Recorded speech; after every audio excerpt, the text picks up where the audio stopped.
Hello, everyone, and welcome to Final Show. I'm John, the executive producer here, and I've just got a few pre-show notes for you. First of all, I want to let everybody know that our addresses have changed. Our Twitch channel has changed from Senstaku to twitch.tv/FinalShowFilms, and our YouTube channel has also changed to youtube.com/FinalShowFilms. Next, we want to thank our $20 tier supporters on Patreon, which is patreon.com/FFilms, by the way, if you want to go throw a couple bucks our way. That's going to be Cat Waterflame, Antitonic, Samantha Bates, and Maureen Monty. Thank you guys for that. Also, our website is in the process of getting updated, so go take a look at finalshowfilms.com. We've got Mara and Jeremy are working on updating all of our stuff there, making it look nice and like a modern website, and frankly, they know what they're doing far better than I or Austin ever did. So if you want to check out the things that are changing over there, you go do that.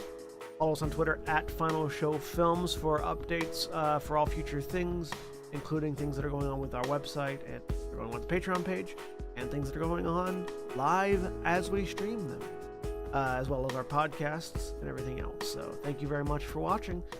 Y'all have a good day.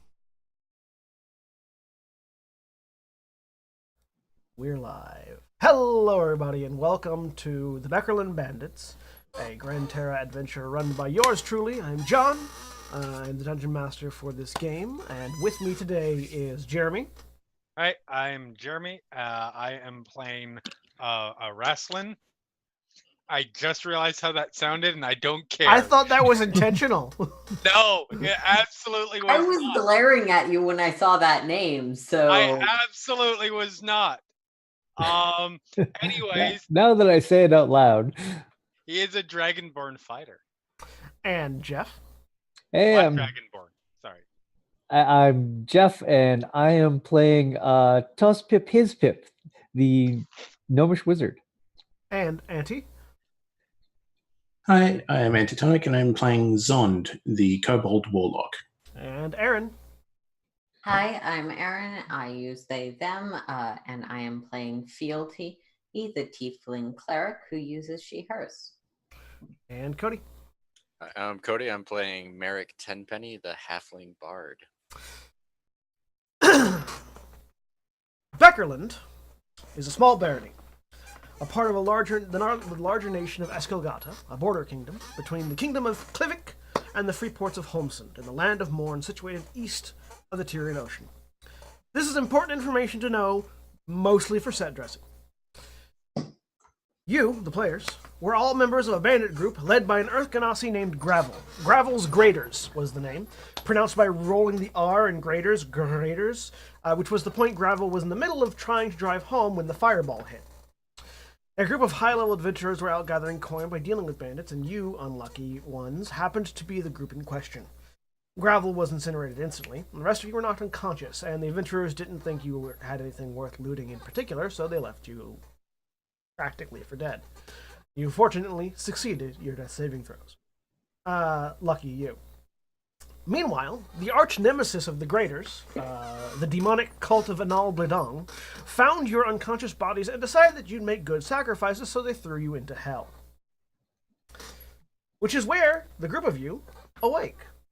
You find yourselves coming to consciousness on the rough, cracked stone floor of a very undecorated room.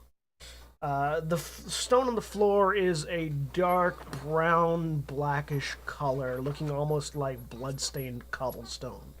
As you pick yourselves up, feeling this intense heat, this is sort of ambient in the room, as if you found yourselves in a sort of like in a equatorial climate, though even slightly hotter than that.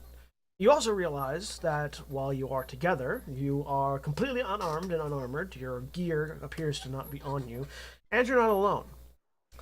In the room with you, which is barred, the first thing you see actually is a person standing at the bars. A very ragged-looking humanoid with rough, dark patches of hair on his face, cracked scars and skin, and yellowish wolf-like eyes, just sort of looking down at you as he leans his forearms on the crossbars of the door of the cell door that that blocks your way out of the room you're in. In addition to him, standing leaning against the wall in the back, there is a pale, beautiful man that is wearing very light armor, light sort of scale-like armor, but with no weapons.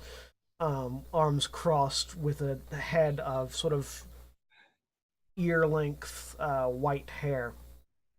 In the far corner, in the far corner away from the door, there is a drow standing with what looks to be fairly nice attire, though bloodstained in spaces, with his arms crossed, looking at the group of you. Opposite corner from him is a very beautiful woman. Looks mostly human, except for the telltale markings of green scales coming down from her ears and around her jawline.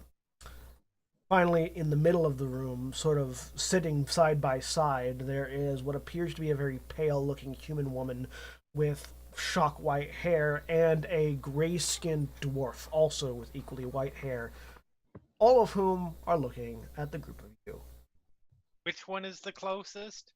To you, Yeah. the human leaning against the bar door, leaning against the bars. So, Wrestling gets up immediately, goes over, grabs around throat. You! Why you put us here? The human sort of leans back as you grab his throat, and he does it. Her lifts up a little bit. I mean, athletics check. Okay. While this is going on, Tosspip sits up, bold right. We went to the bad place, and then proceeds to faint. 21. All right. 20. Yeah, you lift this guy off by his collar. Go ahead and describe what you look like as you lift him off the ground. So wrestling is. I'm not gonna get over that. You did it to yourself. I did it to myself, and I'm gonna lean into that shit. I'm so sorry, Aaron. You should find divine revelation. Perhaps the cleric can help and rename yourself. Nope. So wrestling is.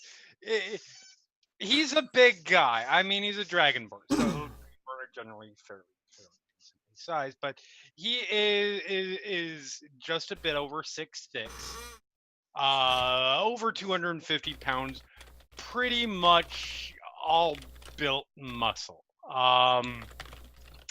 Like traditional for excuse me, for Black Dragons and Dragonborn related. He has that sort of somewhat skull-like look to his to the horns and face. Apparently is not wearing much, and that's okay. I'm down with that. And when he doesn't look really, really angry like he does right now, he generally will have a very dull expression on his face, like there's not much going on behind the eyes. The man that you've picked up sort of grabs your hands but isn't trying to fight you all that hard right at the moment. If I put you in here, I wouldn't also be in here with you. Clever trick. There's a moment where he's thinking about that. He looks like he's thinking about it really hard. Put him down, wrestling. It's all he's right. He wouldn't be in here. He did it. He did it. He puts play back up a bit. Or don't. Lord Wrestling, the enemies of our enemies may be our allies in this case. Does that mean Too put clever. down? Yes, I would think too. But I do not presume to commit and your judgment. Puts down. As you let go, he lets go of your hands, straightens his tunic a little bit. Thank you. You lot are? Merrick will prop herself up, stand up. She about just over 3 feet tall. Auburn hair, green eyes, and medium build, and okay, regular clothes. But I'll say bow and say, Merrick Tenpenny. Me and my companions seem to have woken up in the loveliest of shitholes with you lot. You only have about half the right idea, he says as he looks looks out the door and across the way. Following his gaze, you see that there seems to be another cell across this stony, brownish-black floor, wherein there are several other individuals who have sort of gathered at the bars to see what the commotion is. Immediately, you see this massive minotaur, who just has one hand on a bar staring across, locks eyes with Rasslin. Oh, yes. And you sort of, Rasslin, roll me an insight check. Oh, this is gonna go well. Actually, my insight's not that terrible. I mean, it's They want a bone. perfectly average.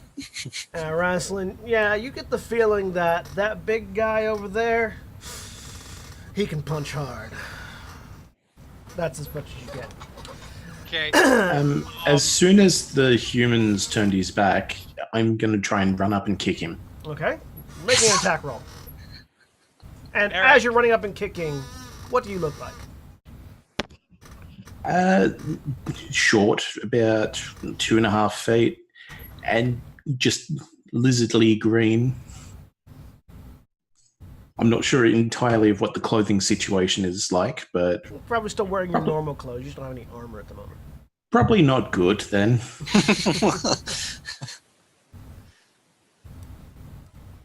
All right, so let's go ahead and get it's going to be an unarmed attack roll, so it's going to be a d20 plus your strength modifier and proficiency bonus. Well, that's Yeah, I was going to say, because I forgot to add that. Well, that's going on. Rasta goes, Merrick, me won't be there. Where are you pointing? To the other cell That where the I Minotaur want. is. I would very much like to be on the other side too, but we're gonna have to wait and figure out how to do that. All right. So you run up and just kick this human in the leg, and your foot Yeah. connects, and you feel like you kicked something way sturdier than a human normally is. You have kicked your fair share of humans, and typically they don't have really strong legs. This one, though, feels kind of like you just kicked Rasslin. And that's immediately where I run to. As the scruffy-looking human sort of turns to look back at the group of you. And Tosspip, who had fallen unconscious, what do you look like laying there, sprawled out, passed out? Legs sprawled out, drooling over himself. Short gnome, probably just under 3 feet tall. He's white, scraggly white beard is very unkept. His clothes are rough and dirty. Part of it looks to be formerly military issue. All right. And yeah, he will lay there drooling on himself. All right. And then finally, sitting slightly further back, Fealty, what do you look like? Fealty, who's probably just watching all of this, has sort of dark black horns and hair of a similar color. The horns sort of curled back pretty close to the head. And her skin is almost grayish pink, and her eyes are bright red. She's also not wearing any armor right now, but is wearing fairly dark clothes, and what at first glance is probably mistaken for a leather cloak that drapes over her shoulders with a sort of veined texture to it. Okay. As you are all sort of getting situated with your situation and seeing who's in the room with you, The one at the bars, the human that had been talking previously. I'm Farron, and I guess I may as well be the first one to introduce you. Hold on. He holds up a hand and then sidles away from the bars, motioning, and he doesn't necessarily care if you guys decide to follow, that people should step away from the bars as he puts himself in line with the brick just to the side of it. I mean, I was already away from Yeah, the you're bar. already away from the bars, but Yeah. Wrestling, Yeah. you're sort of standing right there at the door. Do you continue to stay there, or do you step aside? At this point, it has not. It is not. There has not been sufficient understanding or reason given for him to step away, so he's not stepping away. All right. So you hear the rattling of chains and the scratching of talons as you see stepping out from where you can sort of see this large room in front of you, and there's stairs going up, and then there's a hallway where there looks to be another staircase going down, as well as another room further off to the side. You see coming up from the hallway where the stairs that go down is a pair of red-scaled fiend-looking creatures. Fairly small. They're slightly larger than Merrick is, but not much larger than that. Dragging between them this large chest that appears to be bulging with some amount of items in it. These small horned fiends look far more wiry and scaly than your traditional imps do. As they look over, growl at you, and a little bit of fire sort of spits out and splashes on the side of the cell. Do any of you speak Infernal? Yes. Fealty, you can hear from outside this dialogue happening in Infernal as this imp-like creature that you can't see but Rastin can says, "We've almost got enough for the sacrifice. We must hurry. The Slayer makes his way here." As they drag this chest through the room. Feeling a little, feeling a need to match, spit out gouts of flame. I just, not at anyone in particular. I'm not trying to murder anybody at the moment. More than usual. I will just spew acid. So you begin to flex that muscle that lets you spit acid that you know. You're born with this ability. You know exactly how this is supposed to work. As you begin to flex that muscle, the rest of you can see a series of runes light up on Rastlin's neck, and Rastlin, you start to choke. Oh dear. This is not necessarily good.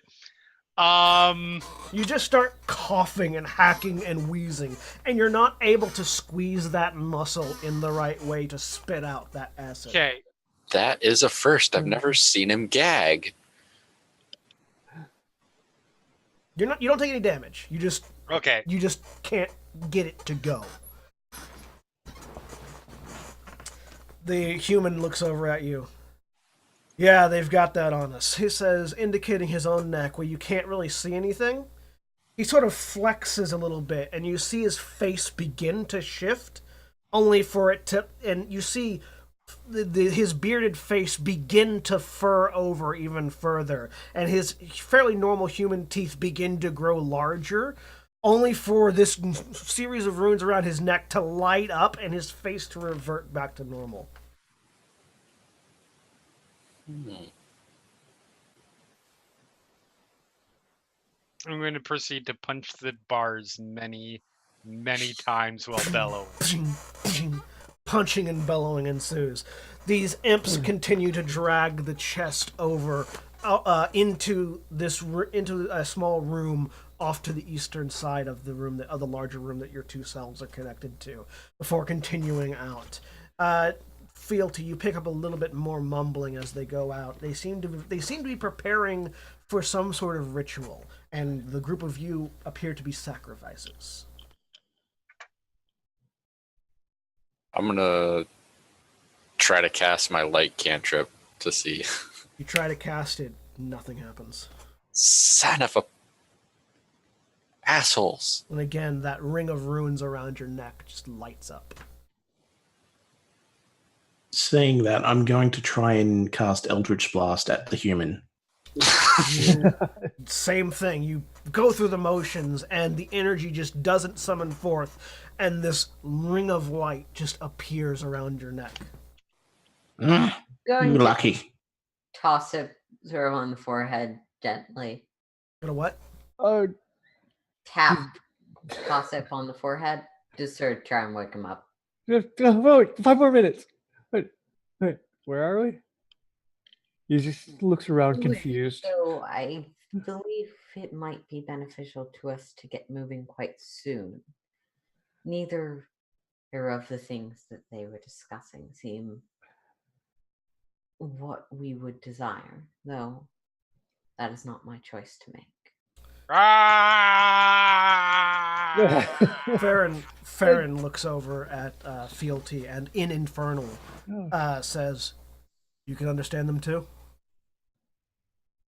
Back sort of in Infernal. Of course, by the nature of my blood. He sort of shrugs. Right, so as you hear the tapping of claws giving away, may as well introduce ourselves. I'm Farron. He points over at what you all recognize as a Duergar, these underground oriented dwarves. This is Valdir, the woman sitting on the floor next to Valdir. Cosmos points back at the man leaning against the back wall. Sanguinor, over in the corner of the drow. Kalinarian, and then over at the slightly scaled woman in the other corner, Saratifa. We haven't quite gotten the names of the ones over there, but yeah. Seems like we're all here for some sort of ritual sacrifice. Looking around, how are the door barred? It's a series of obsidian-looking bars that go vertically with barely just a couple inches between them throughout the door, and horizontally as well. Every sort of foot there is another bar that connects from side to side. It doesn't seem to have any clear opening mechanism or closing mechanism. I'm going to join Razlan at the bars, but just start chewing on them. All right. Roll me an intelligence check, Zond.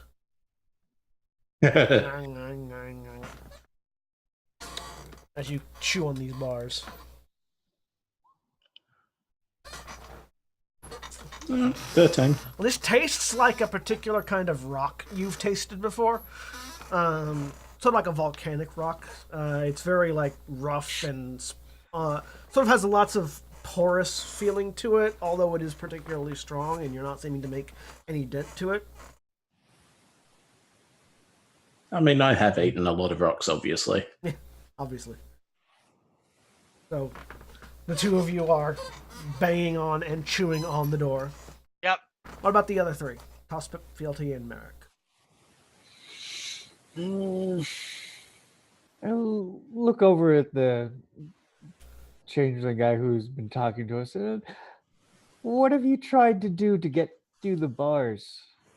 And he's going to point at the bars and attempt to cast Ray of Frost. You try to cast the it. same This ring of light appears around your throat and nothing happens.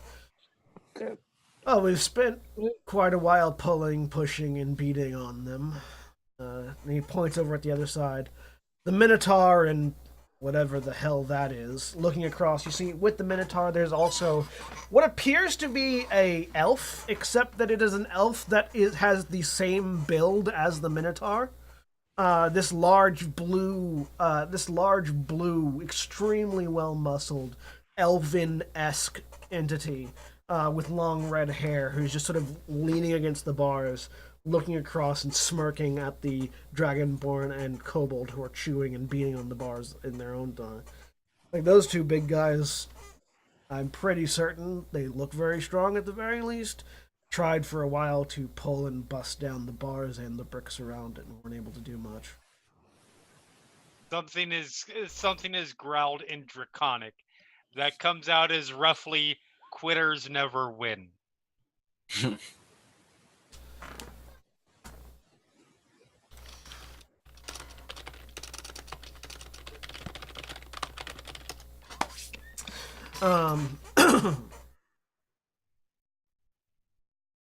You mutter that in Draconic, and there's a couple of the people in the room with you chuckle in response, as if they understood what you said and Cool. were amused by it. And Wrestling is determined to win. All right. So the bellowing and the punching continue. He'll punch himself out eventually, but for now. To the side away from where Wrestling is punching the door, Tosif is going to kind of climb up the rungs and just see if he can. It's large enough that You you start- can be punching while someone else climbs. And just, Wrestling, not wrestling. He's more Ted Turner than Vince McMahon. yeah, Wrestling. sorry.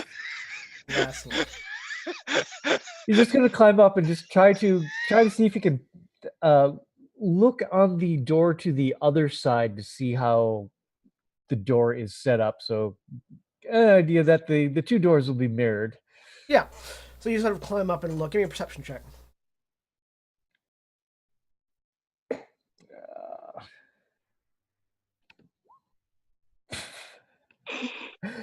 It's a door. Yeah, it's definitely a door. There does seem to be some sort of looking just to the side of it at a spot on the far wall that you obviously couldn't see on your own wall.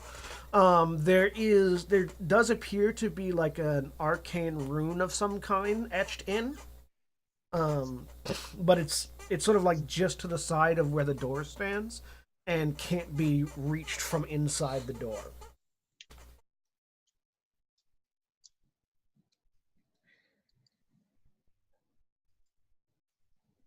Oh. Ideas? You guys have just been sitting in here just waiting to, get stabbed. Well, my hope was that when they come open the doors, we could try to fight them off, but that's pretty much been my only plan.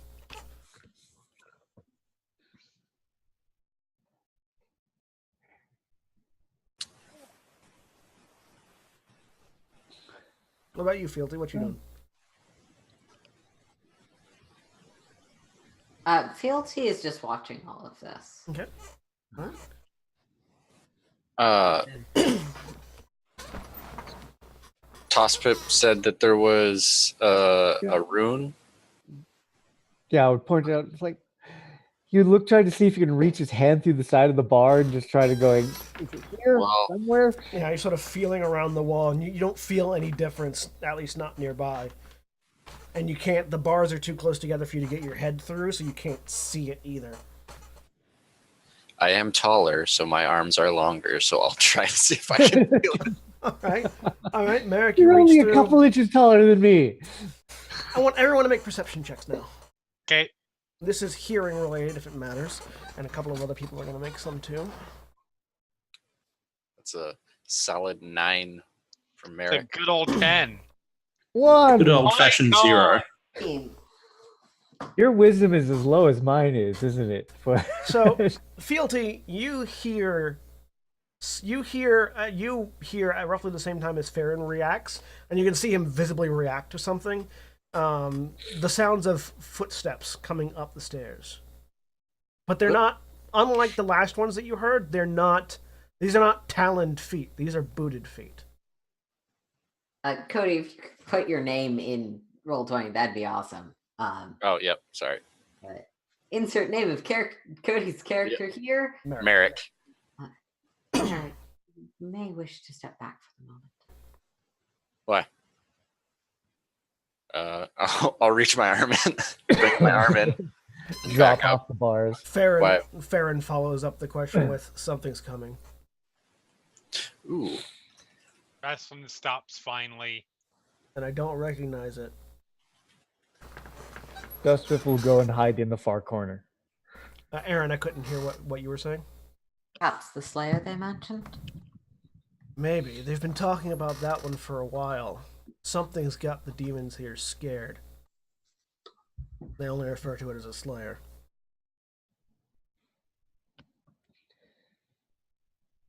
I'm gonna go hide behind Raslin. Alright. You absolutely can. Roll me a stealth check. 13. You hide behind Raslin.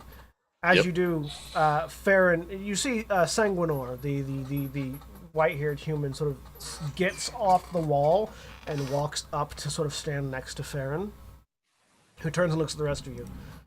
Alright. I don't know what's coming, but all of us, the rest of us, have been here too long to be of a great deal of use. The longer you're here, the more it saps your, yes, life force, I guess would be the right term. Right. We're all pretty weak at the moment, so we'll try our best to help if anything, if we get a chance to, but don't rely on us. Valdir sort of steps back as well.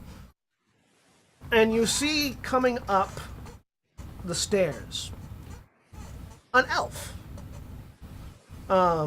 This elf has very, very dark brown, sort of sun-kissed brown skin, with a long sort of dreadlock black hair hanging down his back.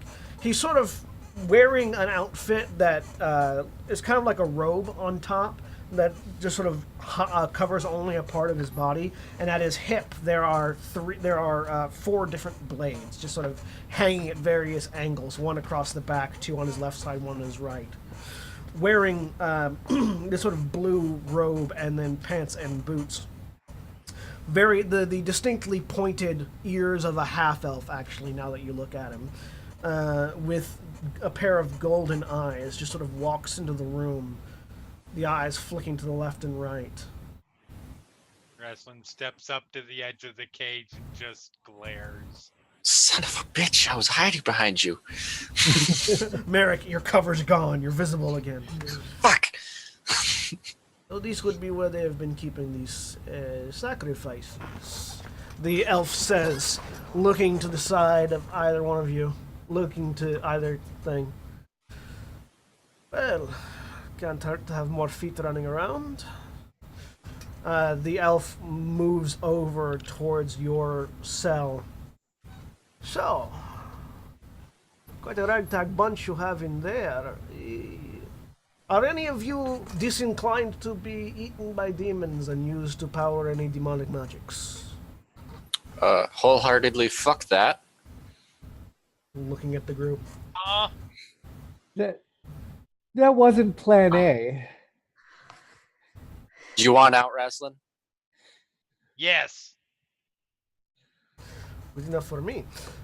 Feel free to wreak havoc, acquire any magic or artifacts or items or money that you wish to acquire. Just make generally as much noise as possible for me, if you would. And he reaches over and smacks the side of the wall just out of reach, and the cell bars vanish.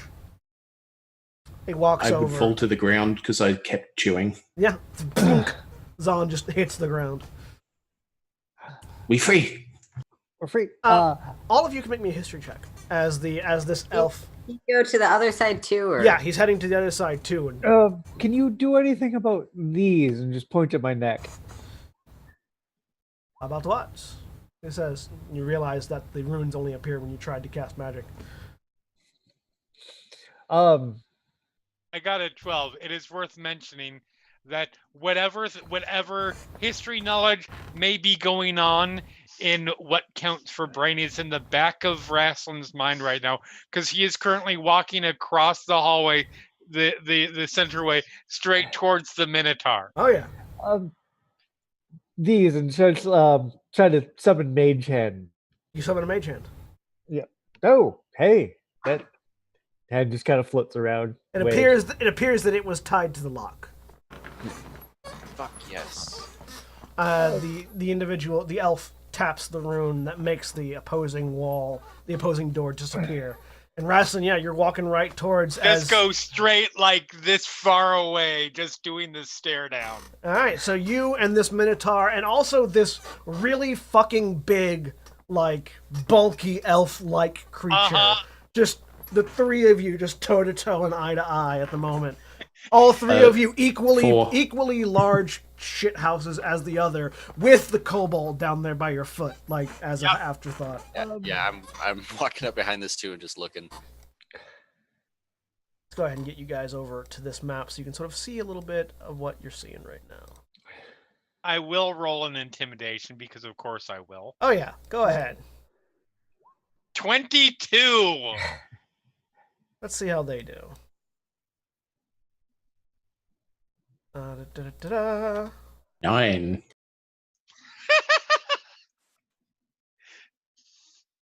Three for the Minotaur. Yes. Sure. And a 10 for the other one. So you're sort of staring these guys down, and they're not. Zond, you're doing your best to be intimidating, but they're not looking at you, and that's really the problem that you're having at the moment. That said, you were more intimidating than the Minotaur. You were absolutely more intimidating than the Minotaur is, for whatever reason. But after a moment of staring, Rasslin, the Minotaur and the other elf and the other large big dude just sort of nod their heads, and you have this implicit understanding that you are the tough guy. Good. That was all that Rasslin wanted. After they come out, you see a centaur, a female dark ebony sort of chocolate skinned centaur, sort of steps out from behind them, looking at the group of you. Oh well, I guess there are more of us now. As well as this other figure dressed all in black with these two glowing white eyes under a hood. A large, what can only be described as a white tiger walking on human legs, and an elf wearing this sort of very well put together blue outfit who seems to be counting something that you can't see. I'm going to put up my hood and say, Rasslin, either kiss him or fight him. We're trying to get out of here. Looking over at the half elf. Okay. Looking over at the half elf. So what is your stake in all of this? The half elf is walking towards the stairs. He looks over his shoulder at you. My stake? Fun. And he heads to the stairs to walk down. Farron looks over and points at a room off to the east. Pretty certain they took all our stuff in there if we want to gear up. I'm walking that way. Yeah, same. I'm going to throw my hood up and... I'm going to start walking with Rasslin, but then turn around and like do a little flinch at the Minotaur and his friend. Yes. Do a what? Just sort of like a psych them out flinch move. Give me an intimidation check. Snap at him like a dog. I have a tiny dog at my house that does that. 16. Hey, not bad. All right. Both of them just sort of back from you. Yes. Like they weren't expecting it. Like, what's wrong with your dog, dude? Like, they don't say anything, but that's the reaction you get off their faces. I mean, I can provide a list. So you go in, and you go into this room, and you find there are several chests similar to the one, Rasslin, that you saw the imps dragging in. Okay. I start throwing them open and looking for my shit. Yeah, you throw them open, and very easily you find all of your equipment. In addition to a lot of equipment that you assume belongs to others, as the rest of these people that were in cells with you come and start gathering stuff up. Excellent. So I get my chainmail on. I put spend some time organizing my great axe, my warhammer, my hand axe. Oh yeah. You all start getting your equipment put back and put together, and I want you all to go ahead and arrange yourselves arrange yourselves on this side of that line. However, Okay. wherever you want to be on that side of that line. Start Question tuning is, my loot. I'm assuming After- you Done mean early. once we've grabbed our Yeah, After stuff. this is where you have ended up while you're putting your gear on, and you will have all of your gear on before a thing happens. actually, I do have a question. Are there more chests than there are people here? No, Okay. the only stuff in here appears to be the equipment of the prisoners. Well, then I would be over.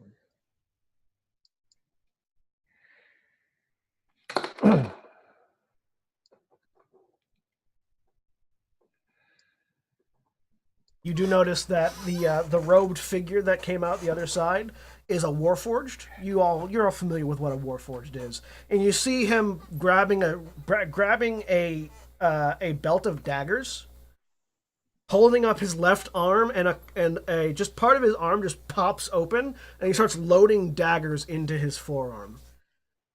Nice. You also notice that his face is oddly designed. Looking at him from underneath the hood, you see that he rather than sort of a smooth humanoid face, it's been carved out jagged, giving him a shark grin of teeth going up the sides of his face. Double nice. Several of the people, the woman that seemed to be the woman that you were introduced to as Seratifa, who appears to have sort of snake scales on her face, as well as Kalinarian and the elven woman from the other room, and the Cosmos, all grabbed books and tomes and seem to be flipping through stuff and sort of testing out a bit of their skills. As you guys are getting your equipment, you've come to realize basically you are all still fine and exactly the way you were before you came in. All of the people with you, however, have had an amount of their abilities drained. Several of them do not have the capability, the magical reservoir to cast anything more than cantrips. Several of them have lost their proficiency with certain abilities that they seem to have previously had. Farron, for instance, seems to be crinkling his fingers as his dexterity seems to have taken a hit from being in here for too long. So you're getting the suspicion that they will be, if you guys get into a large fight, they will be useful to an extent, but they're not going to be at their full strength or nearly as strong as you guys are at the moment. Gee, given that we were told to be in a position based on a certain line, that might be relevant information soon. Yeah. No, surely not. After you guys finish gathering your equipment and sort of preparing to leave out, you hear this sacrifice is loose infernal. So several people's heads jump up, including fealties, assumedly. Everyone else is very like, oh, some sort of fiend is talking at me now. Yep. Yeah. As you see, leaning around the corner of two of these pillars, you know they weren't in the room previously, but seem to have appeared in the room now. Oops. Are these two red-scaled fiends that you saw previously that were dragging in these chests? They look at each other and begin talking. What should we do with them? Slayer already here. You're charging wrestling? I am charging, yes. Alrighty. Go ahead and give me... Let's everybody roll some initiative.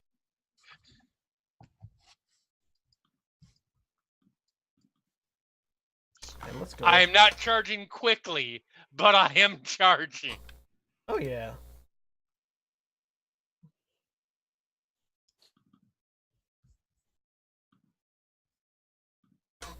Let's see how many of these NPCs die in the first fight. Gonna try and keep some of them. As many that we throw to the front. Or we can do that. That also Yeah. works. Yeah. Better them than us.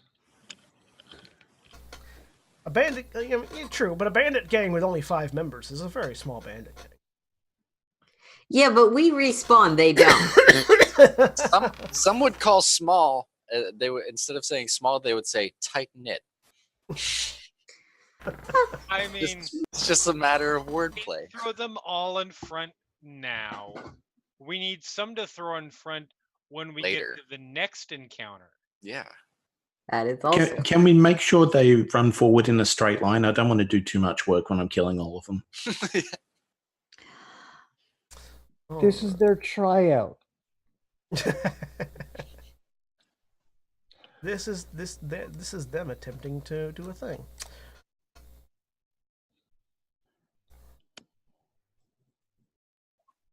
Oh, look at that! They're both on 20. How is that? Oh, good. And we're just going to use one of their initiative. We're just going to use one initiative for the NPCs for now. All right.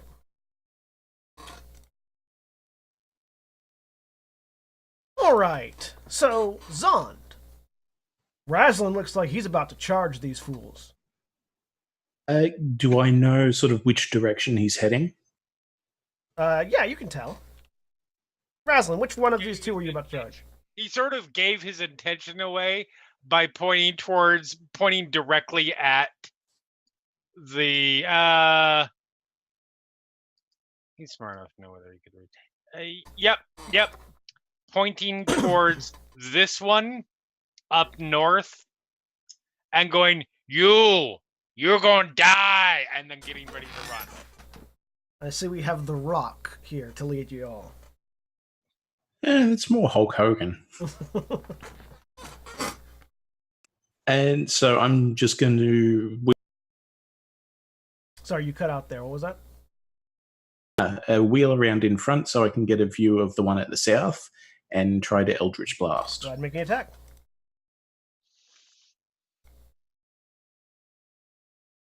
Oops. As Windows decided it wanted to close all of my windows because Windows That's a does 10. that. That's a 10? Hang on a second. Let me... I have to pick everything back up. Note to developers. Please stop making Windows close Windows. You rolled a 10. So yeah, you fire off an Eldritch Blast, and this grinning red scale demon ducks behind the pillar and it hits the pillar. And then I'll just try to hide behind some mate shields. All right. Speaking of which, it's their turn. They sort of go in Infernal. And you see from the sort of brownish, blackish, what looked like blood stains all over the floor begin to coalesce and pull themselves off the floor. As these figures just sort of morph into being.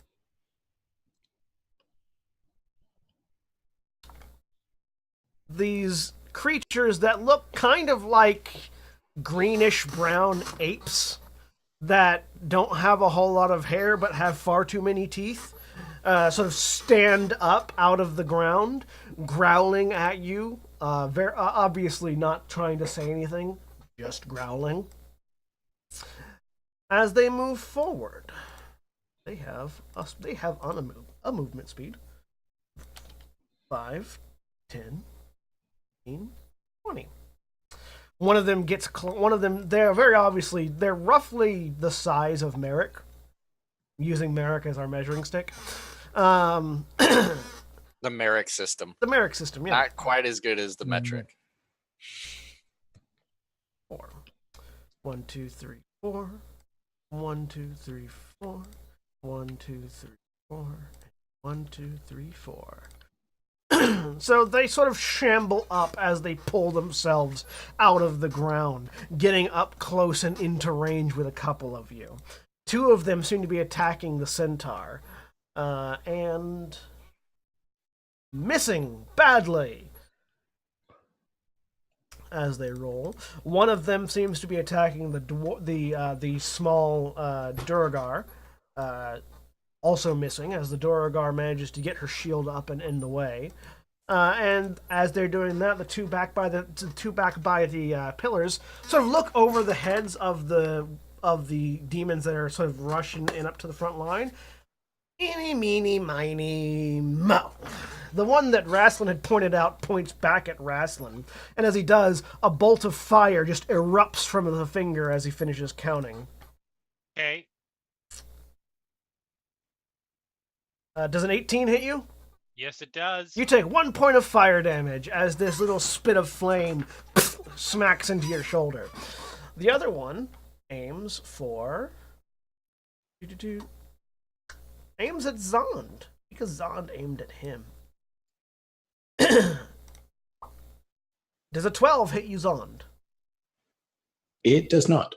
All right. This bolt of fire whizzes towards you, and you just jerk out of the way as it hits the ground between Raslin's legs, because you're standing there right next to Raslin. All right, and that makes it Fealty's turn. Aaron. I know. Fealty will calmly step up here. And I'm going to do Word of Radiance, so all of them are going to need to make con saves. All right, and that's a 5 foot. So Did that not roll a... Yes, everyone within 5 feet. Sorry. So 4 con saves. All right. 4 con saves. Sorry, it didn't... I need to find the... So only one of them made it. The other 3 all failed. Okay. So I forgot to add the damage die when I inputted the spell card, so I'm just going to roll a d6 now. All right. They each take 6 damage! All right. So the one right next to you... Radiant damage, specifically, if it matters. The one right next to you seems to manage to be able to... And is it, if they succeed, avoids it entirely, or takes half damage? If they succeed, avoid it entirely. It doesn't have a secondary effect because it can hit a lot of people if you're in the right spot. All right. So yeah, the 3 in front of you all shrink back from the radiant damage as they take it. The one immediately to the south of you seems to manage to be able to avoid the effect.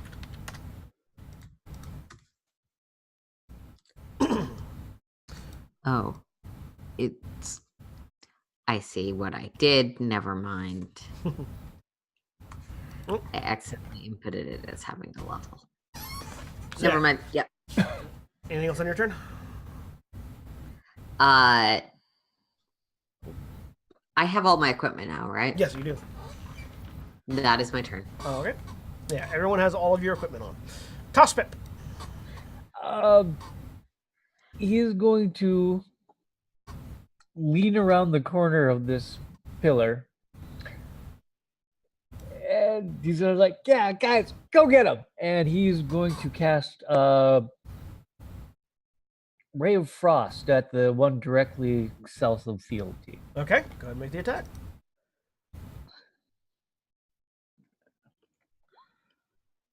A 9 misses as it arcs past and ices over a patch of the wall on the northern side of the room. The creature sort of looking like this sort of greenish brown monkey of some sort of turns, looks at you, and just sort of grunts. As in, you've got its attention now. Wow.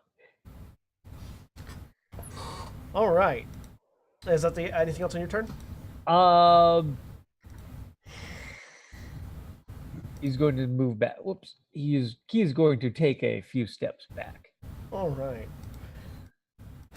So the Tiger Man that didn't seem to go grab anything when you guys found all this equipment. He just sort of hung back and chilled and didn't seem to actually care to grab or get anything.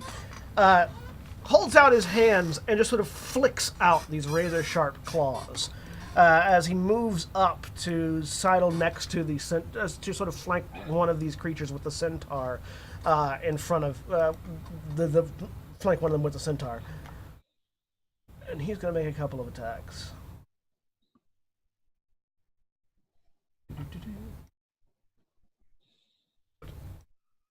Miss. He's unfortunately going to miss, rolling 2 natural ones on his first 2 attacks.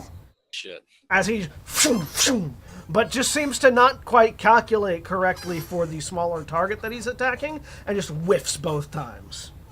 With the exception of my initiative roll, I don't think I've rolled above a 4 yet. Oh wait, he has advantage. Hang on. Let me roll 2 more times just to see.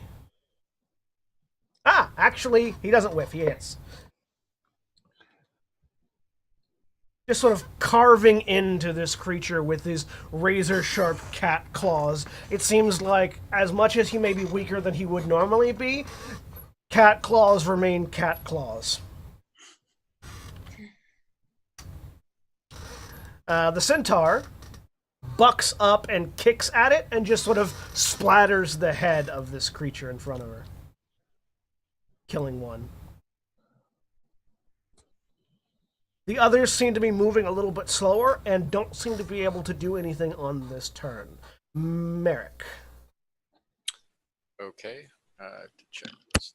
Clarify which ones are dead. Only one is dead. Hang on, I'm trying to make Roll20 listen to me. There we go. Okay. That one is dead. So I am going. Eric's going to step up to over here. Which one's the one that threw the firebolt? They both. The 2 behind the did. pillars. Yeah. Okay. Both of them spit a firebolt. Okay. Then I'm actually going to target this one right here, this dread, this creature, and use vicious mockery. All right. I'm just gonna say, think real hard about what you're doing. It may be hard or it may be difficult, but at least try. And DC 14 or take 3 psychic. Rolling a 15 on the check, which is impressive because it has a -1. The fiend just sort of looks at you and cocks a head like it's not sure what you're saying. Yep, you can't think. That was the that was the assumption I made. Bonus action. I can inspire, can't I? Yeah. I'm gonna inspire Raslin and say, "Go get him, buddy." So you have an inspiration. All right. What I don't have to use this room, but it's good to know. and what dice do you give as inspiration? D6. Oh, so you got D6 inspiration. All right, that'll make it Raslin's turn. So I am moving up here, and I am since I didn't get since I was denied the use of it before. That's gonna hit the 2 dretches in front of me and that. Yes, it will.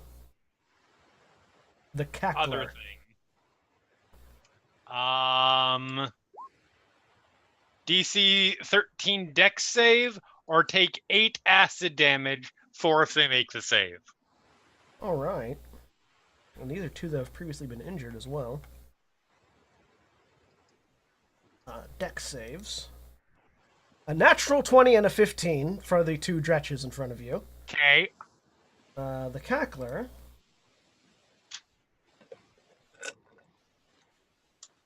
None of them are resistant to acid either. Rolls a 20. Not a natural 20, but a 20. Of course they did. So they all take half damage, but 4 acid damage that they're not resistant to is better than no acid damage that they're not resistant to. Did it perchance kill either of the 2 dretches? It did not. But they are looking very poorly.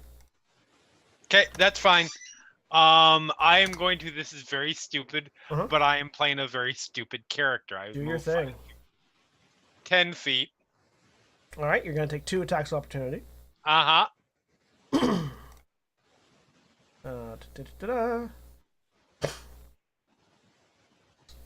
Does an 11 hit you? No. Does a 17 hit you? Yes. You take 5 points of slashing damage. Okay.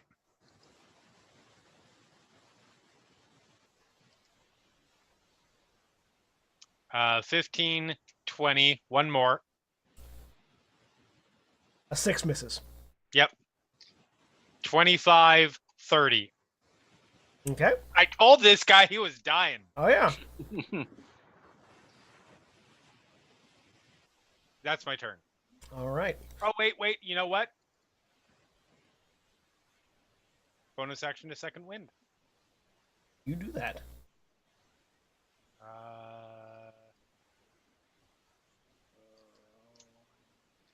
10 plus 1. Well, that could have been better, but that's fine. Okay, now I'm done. All right. Zond.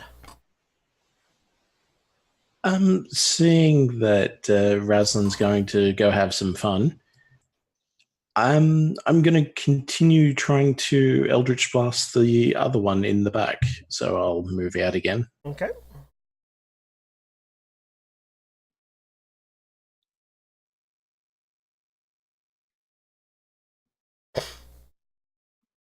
There's a 21 hit. A 21 absolutely hits. I really hope so.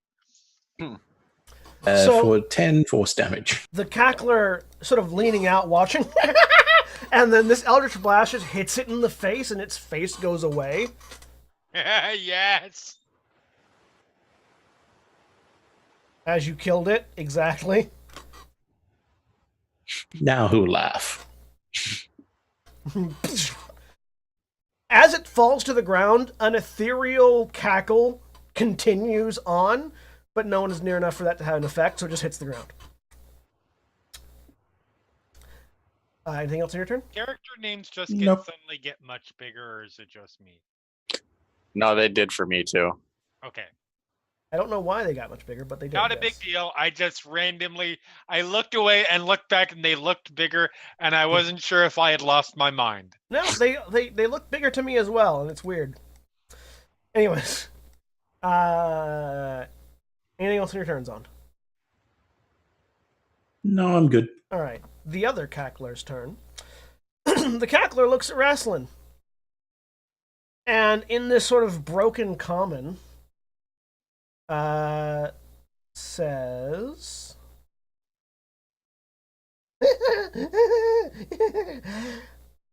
"Want to hear a funny joke? You make a wisdom saving throw." Oh no.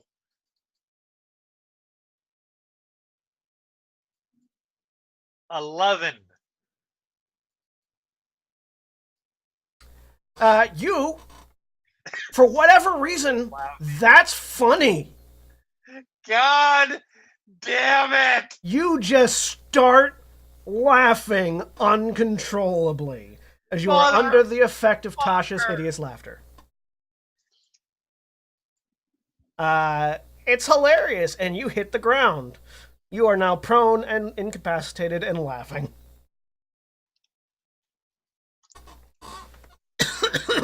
But nothing else happens to you.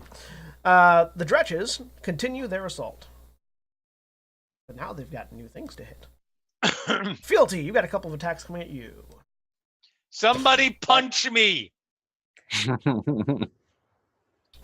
As you all watched Rasslin hit the ground laughing hilariously at something. Does a 15 hit you, Fealty? Let me check. I believe the answer is no. My AC is 15, so yes. Okay. So one of these little ape demons in front of you just bites out at you and just grabs out, sort of bites into your forearm. You take 1 point of piercing damage. And then swings at you with its claws, missing with an 8.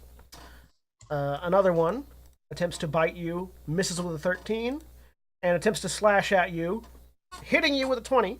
You take 4 points of slashing damage. The other one is attacking Valdir some more. Missing and missing. And one is attacking Sanguinor. Missing and missing. Yes, Jeremy? Nothing. I just realized I'm dumb. Well, you did make a low intelligence dragonborn fighter. Yes. I forgot I had an inspiration. You did have an inspiration. Would you like to retroactively use it? If I can, You absolutely sure. can. Roll that d6. Don't want to die of forgetting your inspiration All right. twice in one day. As you're laying on the ground laughing, you realize that joke wasn't funny and stand back up. Awesome. You're like, ah, wait, why am I laughing? Thunk. The cackling demon just cackles some more. I get it. Wait, I get it. It's not. No. And missing again. All right, so the Dretches only hit Fealty twice out of a lot of attacks. Yeah. All right, that makes it Fealty's turn. All right.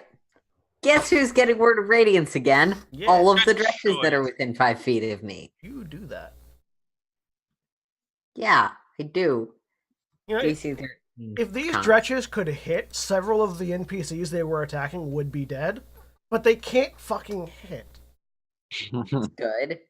Well, John, I guess you're just gonna have to role play all of the NPCs. Oh, that's fine. I roll after this episode. You guys get to control them mechanically. I only control them for the first episode. Even better. Fail. All of them failed. Does it seem like that is doing damage? Oh or do yeah, they it seem- is absolutely doing damage as you kill one of them. Great. The one that got breathed on. I just didn't want to keep wasting it if it was Radiance immunity or something. Oh yeah, no, they are very clearly being affected by this. Cool. Well, that's half of my turn. I think the other thing I'm gonna do is anyone injured NPC wise, because I can see some but not all of the None of the NPCs have been injured. No, any of us injured. you and Wrestling. Yeah, you. Well, Raslin's less injured than me. So Drastically, yes. Drastically less injured, yes. Look, I don't have the worst hit points for a first level character. No. You take That care. would apparently be, if these hit point bars are any indication, that would be Merrick and I think Zond. The hit I'm all right. the hit points are smaller because their tokens are smaller. Oh, okay. That's just because they're smaller size. Unhelpfully, hit point bars don't tell you the relative length of the bars for different characters. I mean, I get it because some DMs like having the NPC hit point bars, like the monster hit point bars, and you don't want to tell them exactly how many of those. Yeah. You don't want the entire screen just to be dominated with one. Absolutely. There are a lot of good Shows reasons why up. it's not the case, but it can be a little bit like, wait, the wizard. We're playing Dark Souls. It's like we've done 200 damage to this boss, and his health is just going down No, 6 it's at a Kingdom time. Hearts because there's a health bar and then there's more little health bars on the bottom and there's Yeah. just rows of little health bars. Bing, bing. So it's Sword Art Online then. Yes, that too. Anyways. And I heal myself for 7, All which right. is more than I needed. But All right, Tospip. Also fun because right now all the NPCs can only act 2 at a time because they're weakened.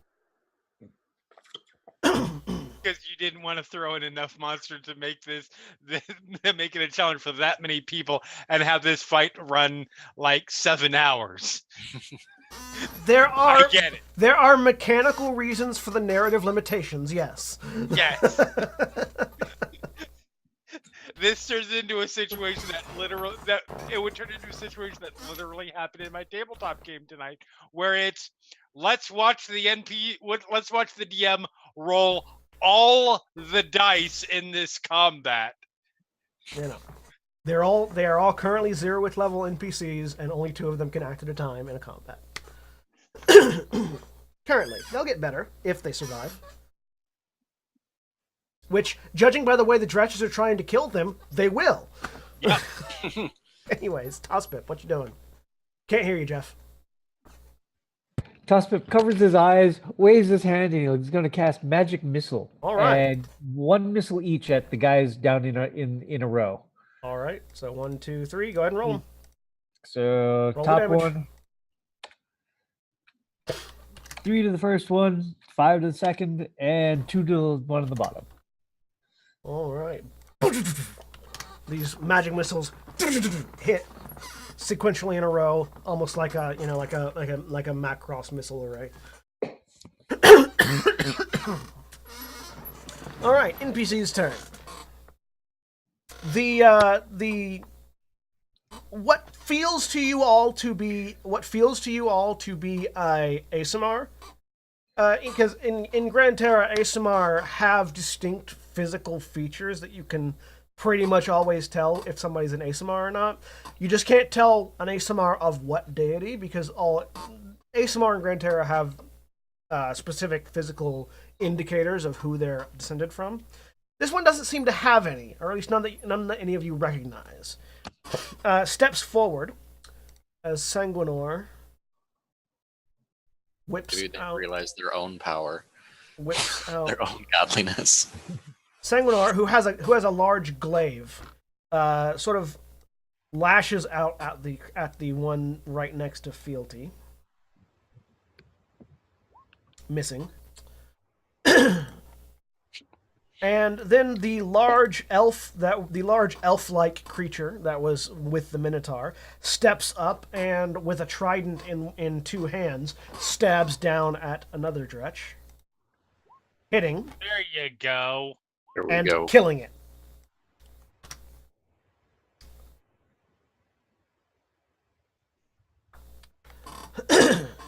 So yeah, this bluish green skinned elf figure with long red hair just stabs down with a trident, twists it, and pins the Dretch to the ground. That makes it Merrick's turn. Okay. She's going to take that back, pull her short bow off because these damn demon things are too stupid to mock with magic, and shoot at let's see, this one that's next to Fealty. Okay. 21. 21 will hit, even with the partial cover. 5 5. points of damage. Get it with the arrow. Awesome. Anything else? Nope, All right. not yet. Go ahead, Rasslin.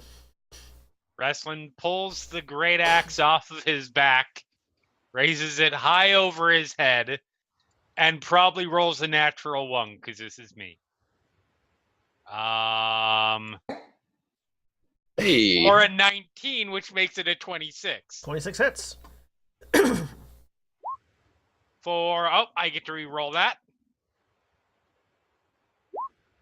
16 slashing damage. So you Hooray, great weapon master. You bring the axe down and just split this demon in half. Told you. As it splits in half, it lets out one last laugh. And I need you to make a wisdom saving throw. 10. You take 4 points of psychic damage as this creepy laugh buries itself in your brain. Ha! Told you. Ow! Ha! But it's dead. Okay. And for my for my movement, because that was my action, I'm gonna go 5, 10, 15, 20, and put myself in threat range of all of these, all of the Dretches, so they don't murder everybody else, All right. or they're less likely to murder everybody else. Zond. I'm going to move behind the centaur lady and pick one essentially at random as I try to cast Toll the Dead. All right. Let's say the one to the south. So are you actually moving out of the square? Yeah, and just trying to get everything to cooperate. I'll grab you. That will provoke an attack of opportunity, because you are next to that one that's next to Fealty. Unfortunately, it rolls a natural 1 and misses you. Excellent. So you're going for the one south of Raslin? That's the plan. Alright, that's a wisdom save, which they are just so great at. That's an 8. So it takes 7 points of necrotic damage. But does it? But does it? That's the question. Yes, it takes 7 points of necrotic damage. Oh, I'll be damned. They have very specific resistances and immunities, and necrotic's not one of them.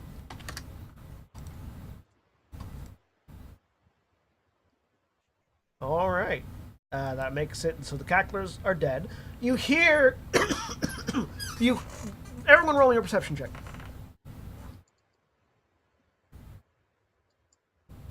11. 19. 5. I rolled above a 4 though. 13. 9. Alright, so Fealty and Merrick, the two of you, hear the sounds of combat from the floor below. You're hearing a lot of those cackling death cackles that you heard when the two cacklers died a second ago. And it definitely seems like there's a fight going on below, and there are more demons in this building. Does it seem like that might be where that Slayer guy that let us out could Oh yeah, have gone? that's definitely where he went.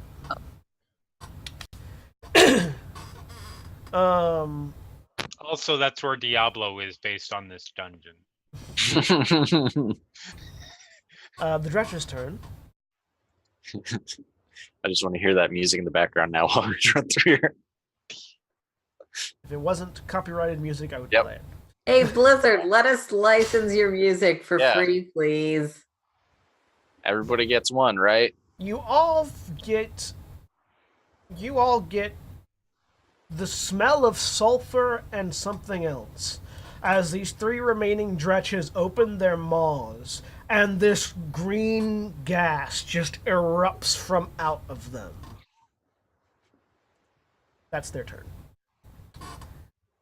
Fealty, you need to make me a Constitution check, and you can also make a religion check if you want.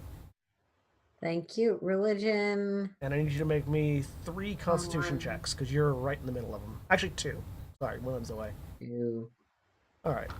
The 3 succeeds. The 15 succeeds. The 3 fails. I was gonna say, if a 3 succeeds, I don't think we need to be worried. You are poisoned. While you are poisoned in this way, you can take either an action or a bonus action, but not both. And you can't take any reactions. Well, then I will take an action and Word of Radiance the 2 that are still near me. All right. Constitution save. They both saved, so they both take half. God damn it. One of them only had 2 hit points, though, so it's dead. Wait, Oh, wait, no, they take no damage. they don't They take take damage. no damage if they save. That's right. Cantrip. That's right. Sorry, I should have said that No. more clearly, and That's fine. I should have remembered. I should have it written in the spell. I will make sure that's done. All right. Let's see. So that's your action, and you can't take a bonus action right now. You can still move if you want. But there's currently a 10-foot radius of gas extending from each of these guys. I'm going to go ahead and get those visible.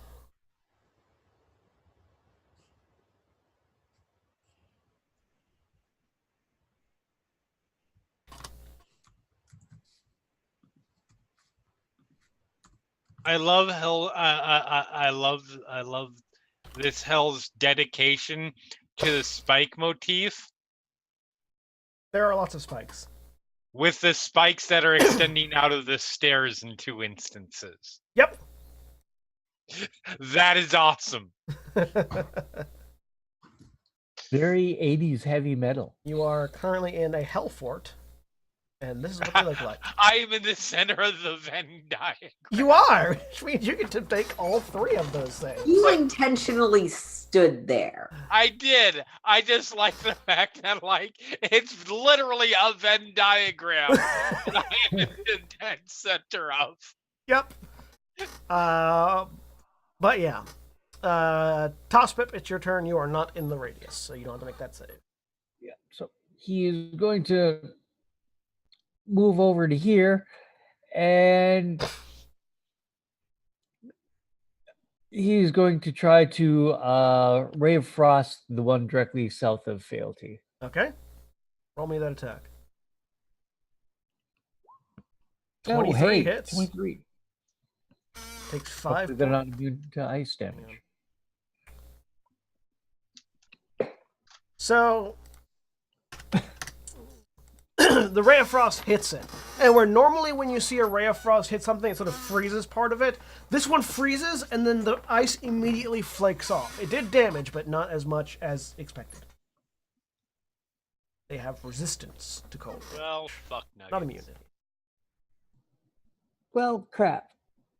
Okay, that's my turn. Alright. That makes it NPC's turns. The ones that are going right now are Farron and Shark. So the shark-faced Warforge steps over here, and you all watch as he sort of raises an arm, and the top of his forearm pops up, and you see sort of the tip of a dagger, sort of just above his wrist, as he fires off a dagger. Nailing wrestling in the base of the skull. I was gonna say, let's see the net one, guys. It's a mercy killing, really. Oh, hey. Natch 20 as the dagger. So, Wrestling, you're sort of looking at these three around you, and you sort of see Shark come over, the Warforged come over, raise an arm. His forearm pops open, and a dagger just nails into the back of this Dretch's head, who immediately collapses as he takes a lot of damage. Technically, he also gets a sneak attack, because that's one that he still has. +1. +2. Yeah, because that He doubles critted. too. Oh yeah, it does. It does. Hang on. +3. Hey. Ooh. Either way, super dead. Also, his aura goes away as the fog begins to dissipate. I still did more with my great axe attack. You did. You did. Sorry. You absolutely did.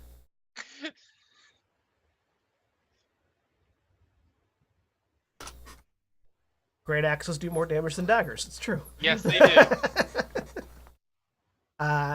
And Farron pulls out a short bow. Copycat. Actually, no. Oh, sorry, longbow. He doesn't have a short bow. He's a longbow. Pulls out a longbow, knocks it, aims at the one that Merrick shot, and hits, killing that one too.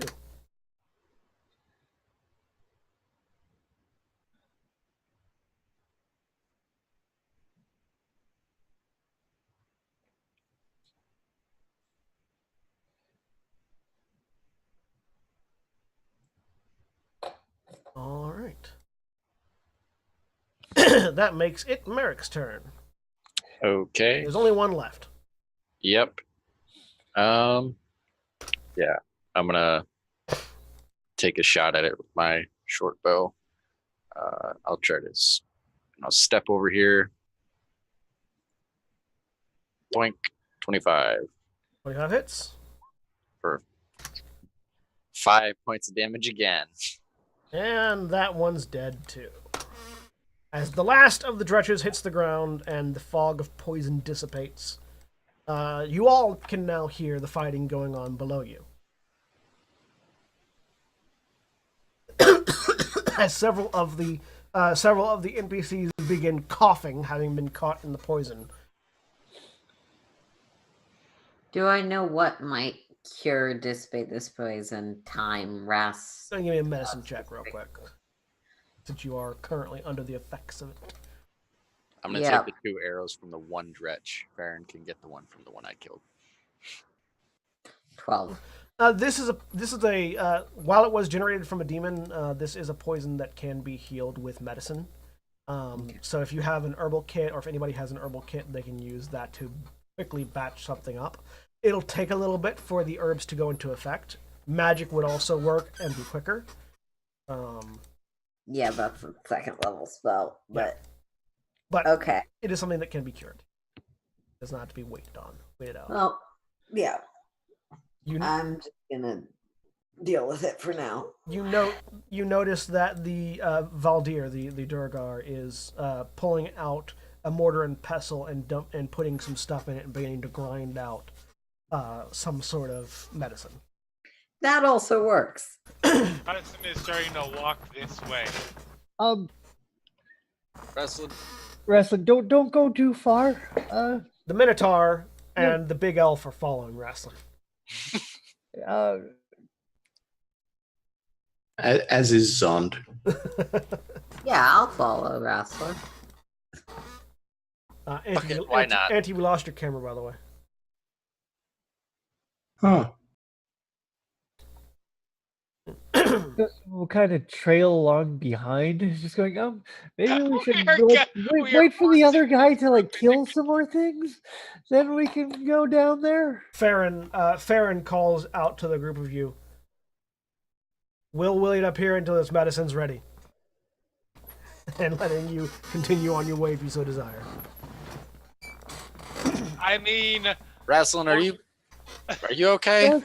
Are you poisoned or whatever? No. Feel fine. Bleeding from several spots, but Maybe it's a good idea to wait for the the medicine and the killing and. Yeah. Don't you want any trophies? I mean, that one's in half. As you turn to look at the indicated cackler, these two split parts of its bodies burn away to ash as the corpses begin to burn away. good tactic. However, You can scoop it up into a pouch. We'll know it was a demon. Throw it in some guy's face, like eat demon ashes.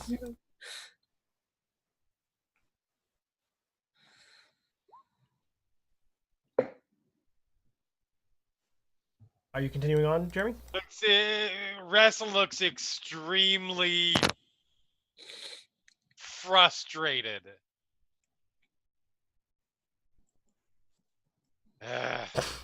Trying to do math. Not wait long though. Fealty, you feel a tug at your elbow, and Valdir is holding up a small bowl with some sort of liquid in it. Oh, is my dose medicine? Yeah. Yeah. I will take it. You feel this. You feel this sort of coldness spread through your veins. It's fairly uncomfortable. Mm-hmm. But then it starts to warm up, and you feel the effects of the poison beginning to go away. In about effectively 3 rounds, it'll go away. But you're out of combat at the moment, so that doesn't necessarily. You're about to say, and then everything goes dark. Make a new character. If you didn't want me to play this character, you very well could have just said, "Here, make something else." I didn't say that. The dwarf looks up at you. You'll be all right, and then moves back to start administering medicine to others.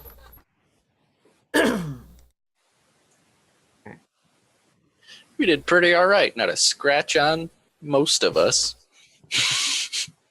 Indeed. As I'll start tuning my lute again because these fuckers probably messed it up. The Minotaur, who, as you see now, has a halberd, and the large elf-like creature that has a trident, looks over to Wrestling. Each of them holds out a hand to shake.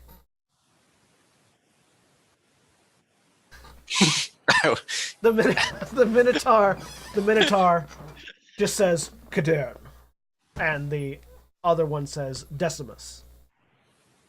Wrestling. They grunt. Yeah. This is the grunt group. Sure. DLC will walk up to Lord Rasslin, if you would allow me, holding out holy symbol. Just sort of touches your chest, and we're gonna see how much that does. Not great. I mean, that's all my hit points. That's Good. At this level, that's pretty good. Oh, Yeah. All right. So you heal Rasslin. Valdir appears to pass out medicine to the rest of the people that were poisoned. Farron looks around. So do we want to just charge down there and see what's going on, or do you want some of us to go quietly and scout ahead? Shit. I'm all for the quietly. Mary, Well, I'm fucking hate being sneaky, but I'm all for the quietly thing. yeah, me too. He wanted us to make noise, but fuck him. But noise. We'll make noise if we find anything.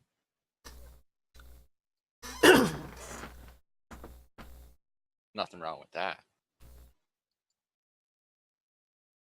Okay. well, I can help out if you're looking to be quiet, Farron says, stepping up. And the shark-faced Warforged raises a hand. Quiet's not normally my game, but if you need it, I can do it. The first time you guys have heard him talk. Oh, hey, Sharkface can speak. Yeah, name Shark. All of you make me a history check. Appropriate. E. Merrick, actually, because you're a bard, Merrick, you get to make it with advantage. 6. I doubled it. Double don't know. Rasslin, we'll go from the bottom up. Tosspip, you recall hearing stories of a pirate named Shark. You never heard anything much about this pirate, just that there was a pirate fairly infamous off the coast of Morn that was fairly infamous for sinking ships and looting the remains. Didn't so much do the boarding action so much as just blew shit up and then fished out what was left. Zond, you are familiar with the tales of this pirate as well. Apparently, it was a fairly small crew of pirates that would roam around the coast of Morn, sinking trade ships and then recovering what they wanted from the bottom of the ocean. Being a Warforged, that now makes a little bit more sense because they have not a lot of care for needing to breathe necessarily, so swimming down and fishing the remains is far easier than risking life and limb boarding the ship. Rasslin, you are very familiar with this particular batch of pirates. They're sort of a legend around Bekerlund in particular, and this is exactly the sort of tale that you like.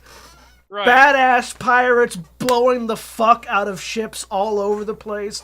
In fact, you recall they went missing not too long ago, this pirate ship, but the last thing that they reportedly did was take on this armada of, this like sort of naval armada, and just sinking ships left and right. Apparently the crew abandoned their own ship. And when the armada tried to board, they just started like planting mines on the bottom of the armada and blew them the fuck out of the water. Holy fuck. Wish I knew that story. Rasslin's going, can I get your autograph? This is clearly one person named Shark, but you are familiar with the name and the related stories. Right. Okay. I mean, Rasslin also already won the badass off with this guy, if I remember correctly. No, not with Shark. Oh, Not with okay. Shark. Other, With assumedly Shark's subordinate. With Cadarn and Decimus. got it. I mean, I'm just guessing that they're Shark's subordinates because one is a Minotaur and the other one wielded a trident. So I think navally about both of them. Fair enough. Or nautically, I guess would be the You're navel gazing about them, we'll say.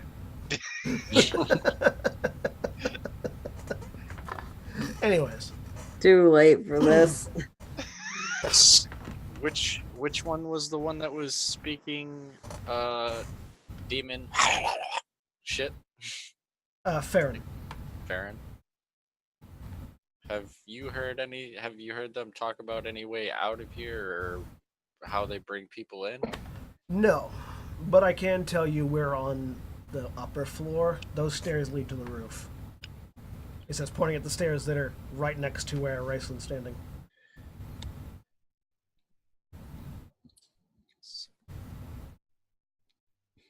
So do we go up or down?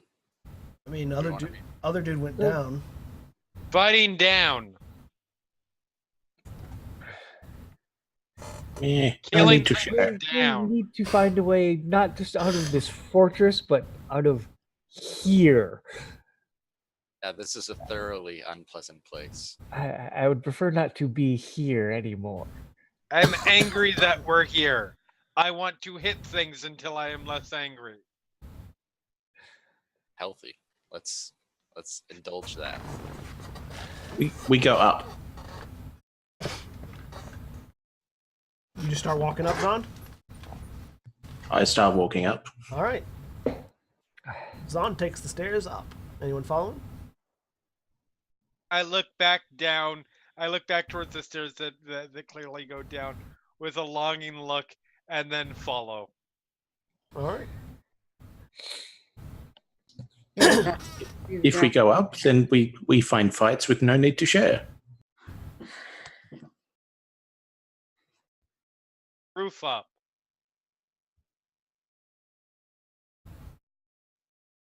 What were you trying to say, Aaron? If no one's on the roof. I said if that seems the direction we're headed.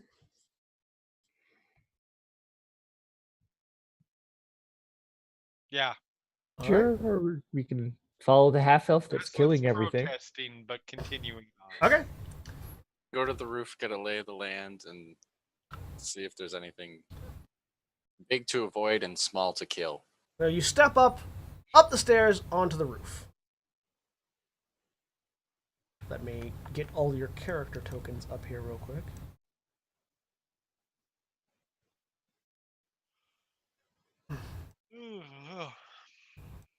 I just noticed the giant skull down below. And above. Yeah. Yep. So you step out onto the roof of what appears to be a large spiky fort. Looking down, it seems like you're about 6 stories up when you're standing on the roof. To the north, there are 2 giant skulls facing a path leading away, flanked by a river of molten lava on either side.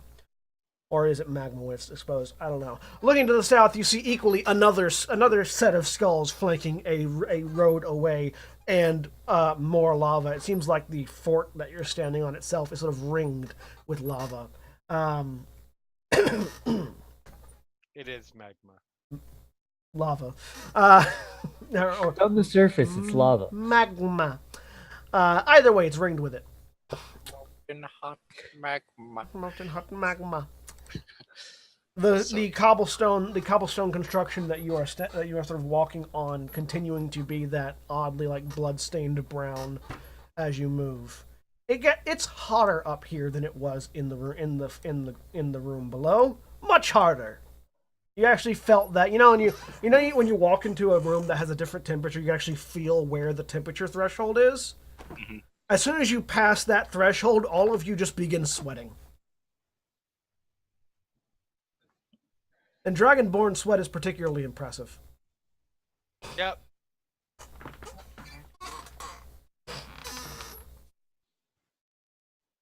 You have found yourselves up onto the roof. There do not appear to be any demons up here at the moment. Anyone who would like to look around can make me perception checks. Yes. Yeah, look, There are not enough things for Rastlin to kill yet. I don't know why. Actually, is there any sunlight up here? I don't think so, but Natural 20. Yep, same here. Can you guys not see? It's no, we can I can see. see. I just because I have a thing if there's sunlight. Oh, so there is not distinctly sunlight. No, it is ambiently well lit enough for it to qualify as sunlight, though. Like, it's not a sun, but it qualifies for your sunlight sensitivity. Alrighty. It's hot. Zond, it's hot and bright out here. Tosspip, it's hot and bright out here. Merrick and Fealty. So looking out, you see the two skulls. You see the road ahead, and you see what looks like a wasteland of broken ground and lava stretching out in either direction. And taking particular cues from the surrounding area, you note that there doesn't seem to be any civilization anywhere else. Fealty, make me a religion check with advantage. Yay. Double ones. It's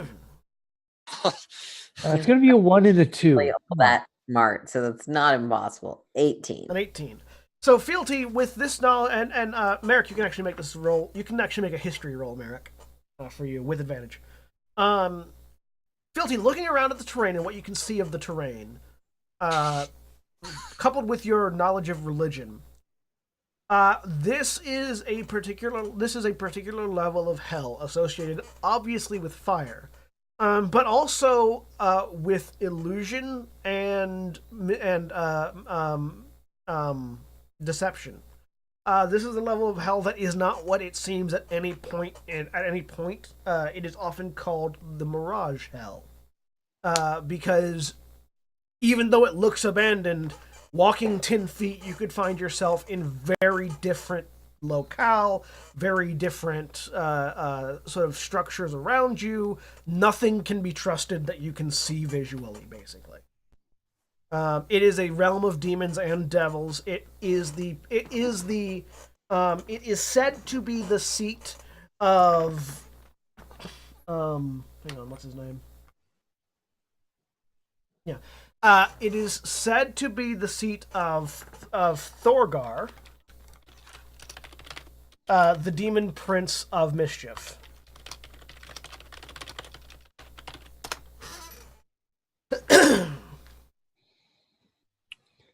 Alright. Then I'll... Killed his brother Lokigar for that title. No.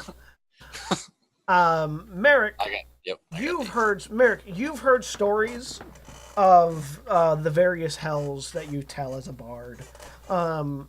You actually know that you sort of pieced together how you guys got here was probably from being thrown in here by demon worshippers, and the only demon worshipping cult you can think of at the moment is the Bladong cult. You're pretty certain that they're worshippers of Thorgar. Yeah, this is probably... I hope this isn't because he heard the joke I made about his name. You're pretty certain it's because you heard the joke you made about his name. Yeah, that's the last time I call him anal. An all Bladong takes a lot of pride in his name. Yep, and I made one joke in poor taste, and now we're all in hell. It's all your fault. The bigger problem is, I legitimately now think that's his name. So, that's what the two of you know from looking out at the surrounding landscape. If I might... This land is said to be a home to Thorgar, Prince of Mischief. It might be well within our interest to be cautious of what we can see. I think I have an idea of how we got here now, at least who sent us here. Wrestling not concerned about what he can see. Any idea Wrestling of how to get out? What he cannot see. You know what wrestling cannot see? Things to kill. Yes. My apologies. No one here. Too bright. Back inside. We go down. Again. No portals glowing things on the horizon. Yes, nothing. Zon, make me another perception check with your disadvantage because it is too bright.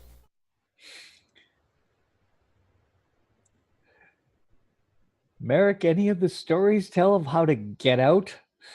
You guys, 4. Zon, what noise would come out of Zond if he suddenly found himself falling? The group of you hear that as Zon disappears as he steps down the stairs. It was more the point that. Oh, Zond! And I go diving. You hit the stairs and skid. That looked like it hurt. I'm looking around. You hear a voice calling from below. Is there a hole in the ceiling? Because your kobold friend fell down here. Ow. Apparently there is. So he'll So be fine. He'll be fine. So Merrick, do you have any of the stories tell how to get out? no, just who probably put us here. Zond, you took 6 points of damage from falling. Ow! Ow! Oof. You landed directly on your head. Just Nope. On a spot that actually did damage. Yeah. Oh, yeah. True. Now, Oh. wrestling has run downstairs at this point. okay. No tales on. Yeah, no, I didn't really study these tales. More of how to spook villagers into giving me the damn money, to prevent them. Because I also, yeah, if I sold might, some stuff that would ward this away. But yeah, Lady Merrick. Well, I do not know how we might escape. I can say that what we see upon the horizon and in front of us very well may not be accurate or consistent. okay, Well, take her word for it. then I think we should go find that half elf because if he got here on his own, I think he knows the way out. And it'll give Rayson something to punch. All right. Also, at this point, you guys have stopped hearing the sounds of battle below you. Heading down, following. I've picked Zond up, set Zond back up, standing up. Like dust off a little bit. You okay? You carry. Turn over, bend over. Get up. Up. Wrestling is now carrying Zond on Yep. his shoulders. So, That's it. heading down. Yes. Yes. All right. Yep. The group of you head down. Immediately before you, the next level down, you see a bunch of corpses that are burning to ash. No sign of the half-elf, but there's about 10 more dretches and cacklers that are dead down here. As I pull you all into the next level.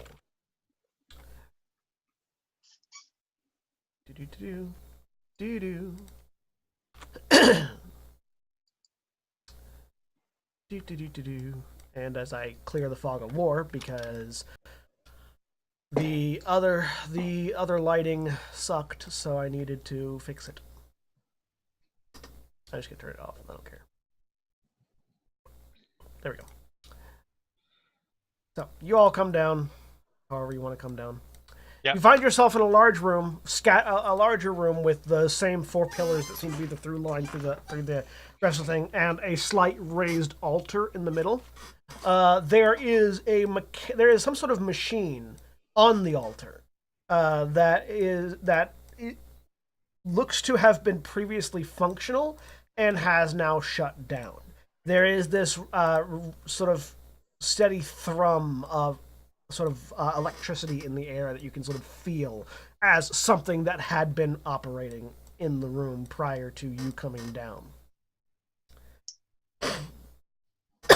It looks sort of like a doorway with no walls or door. It's sort of standing in the middle, and there's a scorch mark emanating out from the ground between the 2 pillars of the door, which is currently surrounded by dead creatures.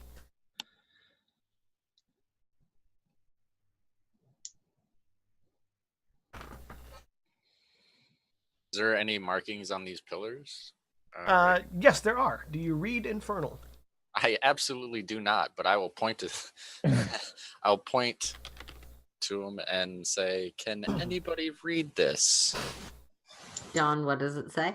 So these appear to be not, strictly speaking, words or anything, but they are warding runes made in Infernal. It seems like the demons intended to use this gate to try to repel something through it, like they were trying to shunt an entity out. You imagine, based on its location comparative to where you guys were, this was probably what they were going to use you guys to activate, based on the runes that you're seeing on the pillars. Alright. I humbly apologize. I cannot read it. From my limited understanding of this form of arcane, it seems to be some sort of banishment, perhaps intended to be activated by our sacrifice, though this is simply my humble conjecture. I step back slowly about 15 feet. Aslan blinks 3 times. You know, tapping on one of the pillars, these could very well be load-bearing pillars. The elf that's wearing sort of this really well put together blue outfit sort of pushes her way through the rest of the crowd, at hearing the term banishment device. Comes up, sort of looks at the pillars. I think you're right. And she moves over towards the gate itself. I think I can activate it. Does it say where it goes? She sort of spends a minute looking at it.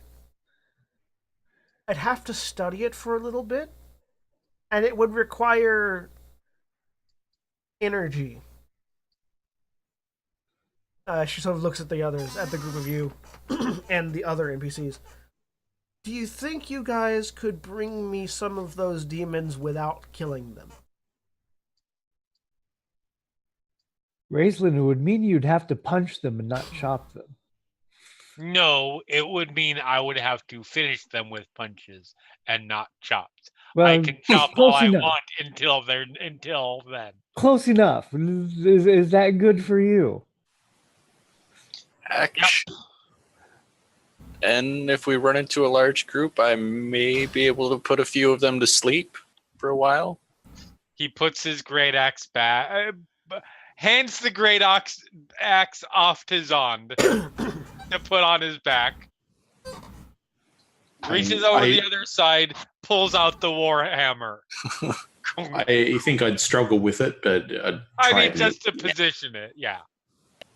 If she sort of looks at the group of you, points at Seratifa, Valdir, Cosmos, Kalinarian, and points at those 4. If you 4 could stay with me, I think I could prepare this to run, and I think I could probably determine where it goes. And if any of you are arcanely inclined, you could also assist, but This is an arcane contraption, and I think I can repurpose it to suit our needs. Trap. Contraption. Device. Blink. No, Thing in the jig. I can walk. I don't need a stick or We have to cane. do a bunch of jiggery pokery, and then it would hopefully take us home. Which I might be able to help her with. If you want to go get some fuel. And You mean that punch bracelet, demons? yes. I can punch demons. And pound. I mean, I can help you, Raz. I have a trick in case you go too far. Okay. Oh, I do enjoy pounding demons. Farron looks over. Sanguinor and I can stay and guard them while they're working, if you want to take the rest. Okay. Lady Merrick, would you like to assist with the gate, or will you be joining us? I don't know much about the technicalities of magic. I could just kind of do it, but I think I'd be a little bit more help going with, because I can knock some out for a minute and we can tie them up. Pleasure to have you. And I will gladly stay and help out figure out the gate thing. All right, so It involves less stabby things. that leaves Boring part. the price of pride, who you have determined is a Tabaxi monk. Thema, who you have determined is a centaur warrior of some kind. Shark, who you have determined is a warforged rogue. The best. Kadern,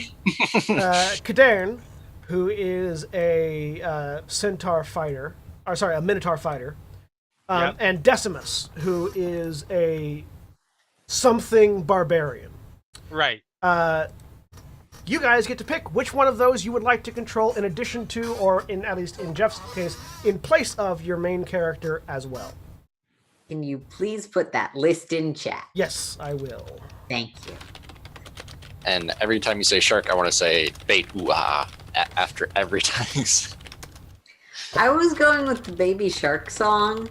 I heard a snippet of it. And I don't know why that's become part of pop consciousness meme territory, but I remember that from my childhood. I'm just Because a lot of picturing Shark- millennials are parents now, and their kids are listening to it on loop endlessly, like mine are.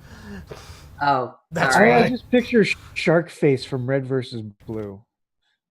I go to Glass Shark from Bim Bam, so we got a nice little pop culture thing going on. I'm old. I just think na na. Well, all the shark talk just reminded me of Street Sharks. So, you've We'll got... keep going with this. That's fine. That's fine. It Awesome. buys me time to type stuff. So yeah, you've got Kadern, who is a Minotaur fighter, Shark, who's a Warforged rogue, Thema, who is a Centaur warrior of some kind, Blood Hunter, but you guys don't know what a Blood Hunter is at the moment, Tabaxi monk, and Decimus, who is whose name I misspelled. Dibs on Minotaur. All right. You will see a hirelings folder appear in your journal with the hireling in question that you choose to work with, that you choose to pilot. I'll take Price of Pride. All right. He goes by Pride. And so basically the way the hirelings will work in this campaign, and this will be throughout the campaign, you guys will have them at your disposal to use whenever you would like. Oftentimes you'll want to leave some behind to work on an objective, like in this case working on the gate, and take others with you. You will be able to control them mechanically in combat, but I will control them narratively still. So Right. they have the knowledge that they have. I know what that is. I will make them make rolls for that stuff privately or whatever. And I will control them, sort of their personalities and how they react and what they say. But you will still control them in combat. I'll take Kadarin. Okay. Jeremy has Kadarin. Oh, Yeah. I thought you took the Minotaur. Kadarin is the Yes, Minotaur. Kadarin is the Minotaur. Oh, not the Minotaur, the Centaur. That's what I Thema. thought you took. Yeah. Yeah. Thema is the center. Okay, I'll take Thema then. Okay. So, Kadarin, Thema, Pride have been taken. Yes. Shark and Decimus are what's Yeah. left. Anti-references? I mean, I think I would have fun with Decimus, but I do not have a preference. All right, then I'll take Shark. That's what I want anyway. Hooray. All right. So you should now be, as soon as I get done with this, you should see their character sheets in the Hirelings folder. You'll also should be able to control their tokens. You'll see that as 0th level characters, they are not without abilities, but their abilities are reduced. Some of them don't have their proficiency bonuses on their weapon attacks. Most of them have a reduced hit dice. Some of them are missing their class features as well. So you feel free to take a second to look at that while I narrate a few more things. And while I'm narrating a few more things, Jeff, if you could make me an Arcana check with Tosspep. Okay. All right, and Aaron, Shark should be in your thing now. 24. I finally rolled well. Yeah, 24. damn. All right, so you're determining, and through your conversations with who you are coming to understand is named Viarason, the elf that stepped up first. You're determining that this is a planar bridge. This is a magic-technical device designed to punch a hole through the planar boundaries in order to gate a number of people out. It functions basically as a magical item that forms the gate spell, but it only works from point to point. You're not sure where the other point is, and you're not going to be able to determine where the other point is without extensive study.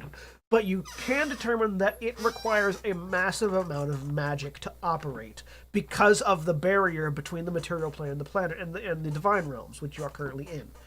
The hells are considered divine realms because divine is just anything that isn't the elemental plane or the material plane or whatever. Blood sacrifice would be the standard demonic way of operating it, and hence the large number of sacrifices they seem to have been collecting. It seems like, just from your initial survey, it seems like they intended, and from what the others have told you, it seems like they intended to sacrifice you all, open this gate, shove the Slayer guy out, and then close it behind him. That didn't seem to have gone the way they anticipated it going. But in order to activate it, you're going to need roughly 12 sacrifices. So you're going to need at least 12 still alive demons to sacrifice to the machine.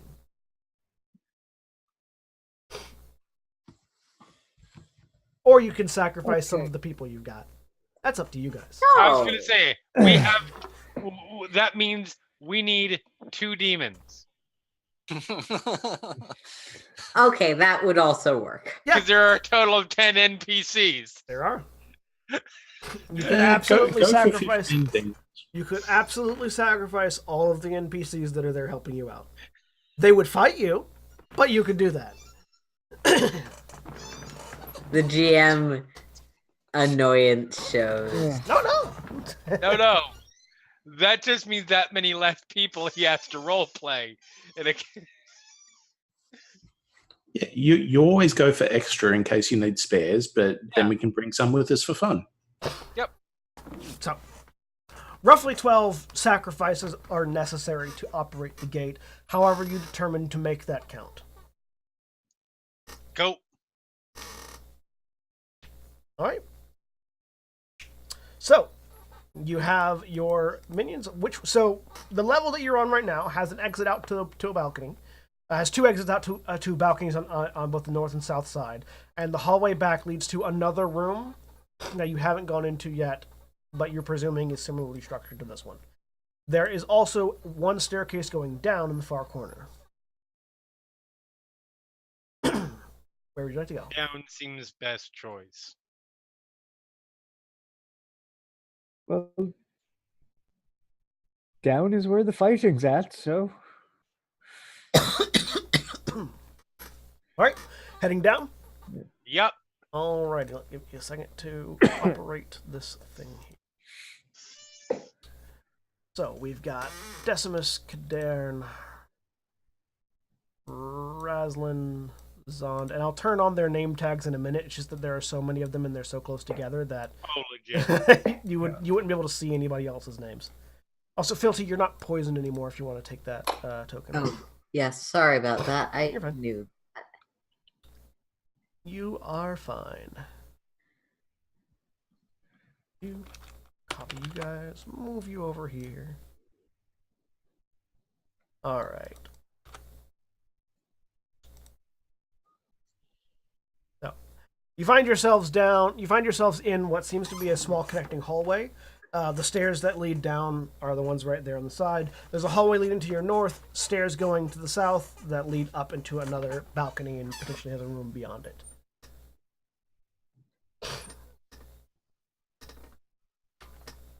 Shit. Can we hear anything happening here? Yeah, give me a Is perception the- check. Anyone who would like to, give me a perception check. listening for the Yeah. sounds of fighting. That is a 14. 21. It was a 14. It was a 15 for wrestling and a 14 for Darren, Kadern. Oh, we're supposed to be rolling for them too, right? if you want. It seems unfair not to let them roll. Yeah, that was Uh, 20 was Thema. Shark was 11. All right. Well, seeing as Toastpip is staying up top, I'm gonna. Yeah, but you're Yeah. only operating with the one. So everyone that rolled a 10 or above, which is all of you, can hear the sounds of chains rattling in the rooms immediately to the north of you. You're not hearing any sounds of combat. It seems like wherever the Slayer went, he's not making a lot of noise anymore. If he's still here. This is definitely the sounds of the chains rattling in the rooms to the north of you. Right. And there doesn't seem to be any sounds coming from the rooms to the south. Sounds like victims to me. Heading that way. All right. As you head further north, you're determining that they are definitely in the rooms further north. Okay. Keep going. All right. As you continue on the hallway to the north, passing a hall that leaves off to the left, but continuing on north, you first find, roughly here, so people can arrange themselves however they like, up here, you find a room that is filled with what look to be masses of flesh chained to the walls.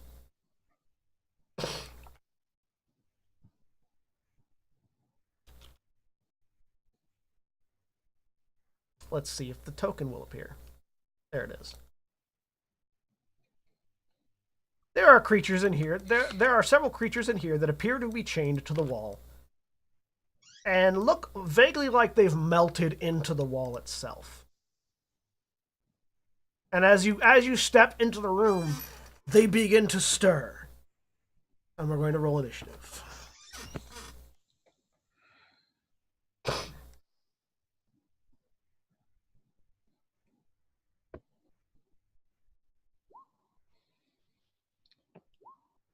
Oop, that-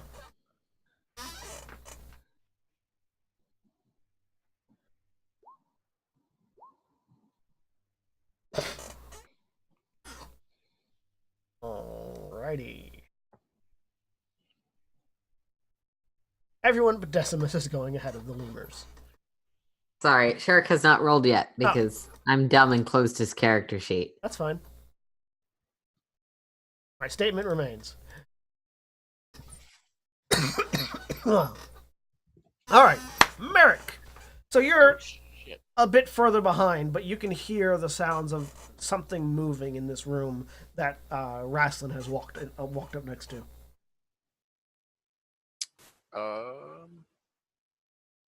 I haven't heard any yelps of pain or oh shits. Not so- yet, no.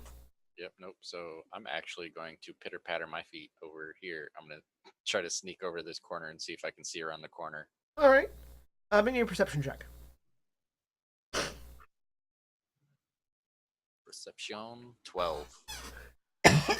You hear the sound of something moving in that room immediately to the south of you. Okay. You can't tell what it is yet, though.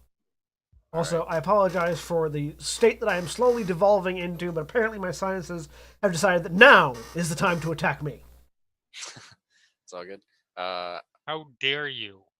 How dare gonna- I have sinuses? All right. I'm gonna hug this corner or whatever. Pull out my short sword and hold my action. If anything turns this corner, Okay. I'm gonna stab it. All right. Or yeah. It's Price of Pride's turn. As Price of Pride just unfurls their claws. And froze the claws. It looks like. I'm assuming these will do. 5, 10, 15, 20.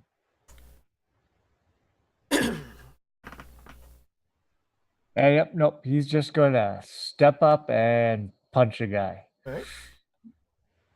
So it does get his attack, bonus action attack. So Okay. But he's gonna take a claw at him first to see how durable is this guy. all right. Well, a 10 hits. And gets for 7.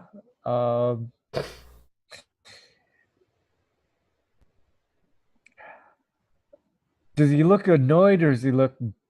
Did I just give him a bloody nose? You carve him quite good with that one hit. And it's like rake with one claw. It's like, huh? Well, I can take a punch, and I'm not attempting to kill him. Okay. So 13 hits. for 9. So claw it. It sort of writhes against the claw, and you just knock it out. It slumps in its chains. It is unconscious. We'll actually put it like that. There we go. Unconscious. All right. Zond. I'm going to jump backwards off Raslin and try to fire off an Eldritch Blast at the one that's more north of the center as I go. Okay. Make your attack.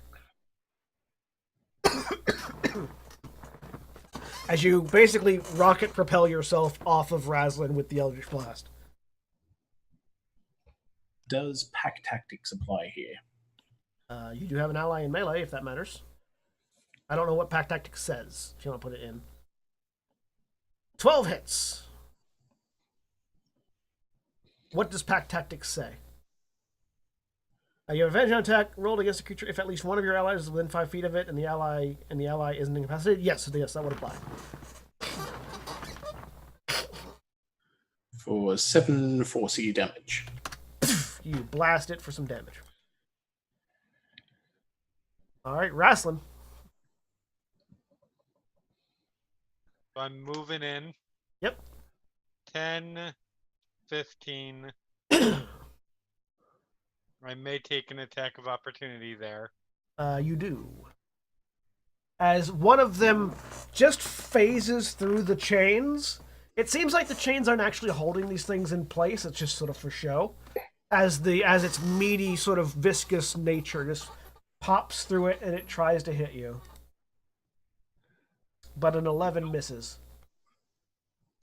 And then since Zond already fucked this one up, we will just go ahead and punch.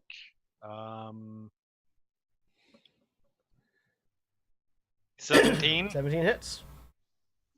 So it was 6 damage. You It's just a punch. pop it out. It is unconscious. Go. And I don't have anything to do for bonus action, so I'm done. All right. That makes it Kadarn's turn. All right, Kadarn. Kadarn has a halberd, I believe. Either a halberd or a glaive. 5, 10, 15, 20, 25, 30.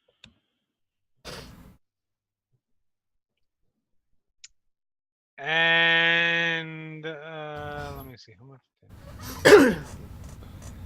Glaive, actually. Yep, glaive and horns. Yeah, we'll go ahead and hopefully not kill him with the glaive. 14 14 hits. for 11 slashing. Still up. Okay. Not dead.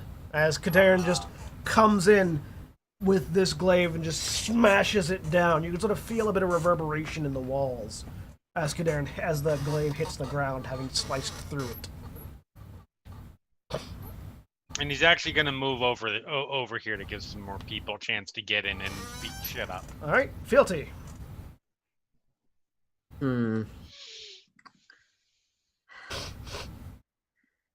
Guess who doesn't really have a ranged option? You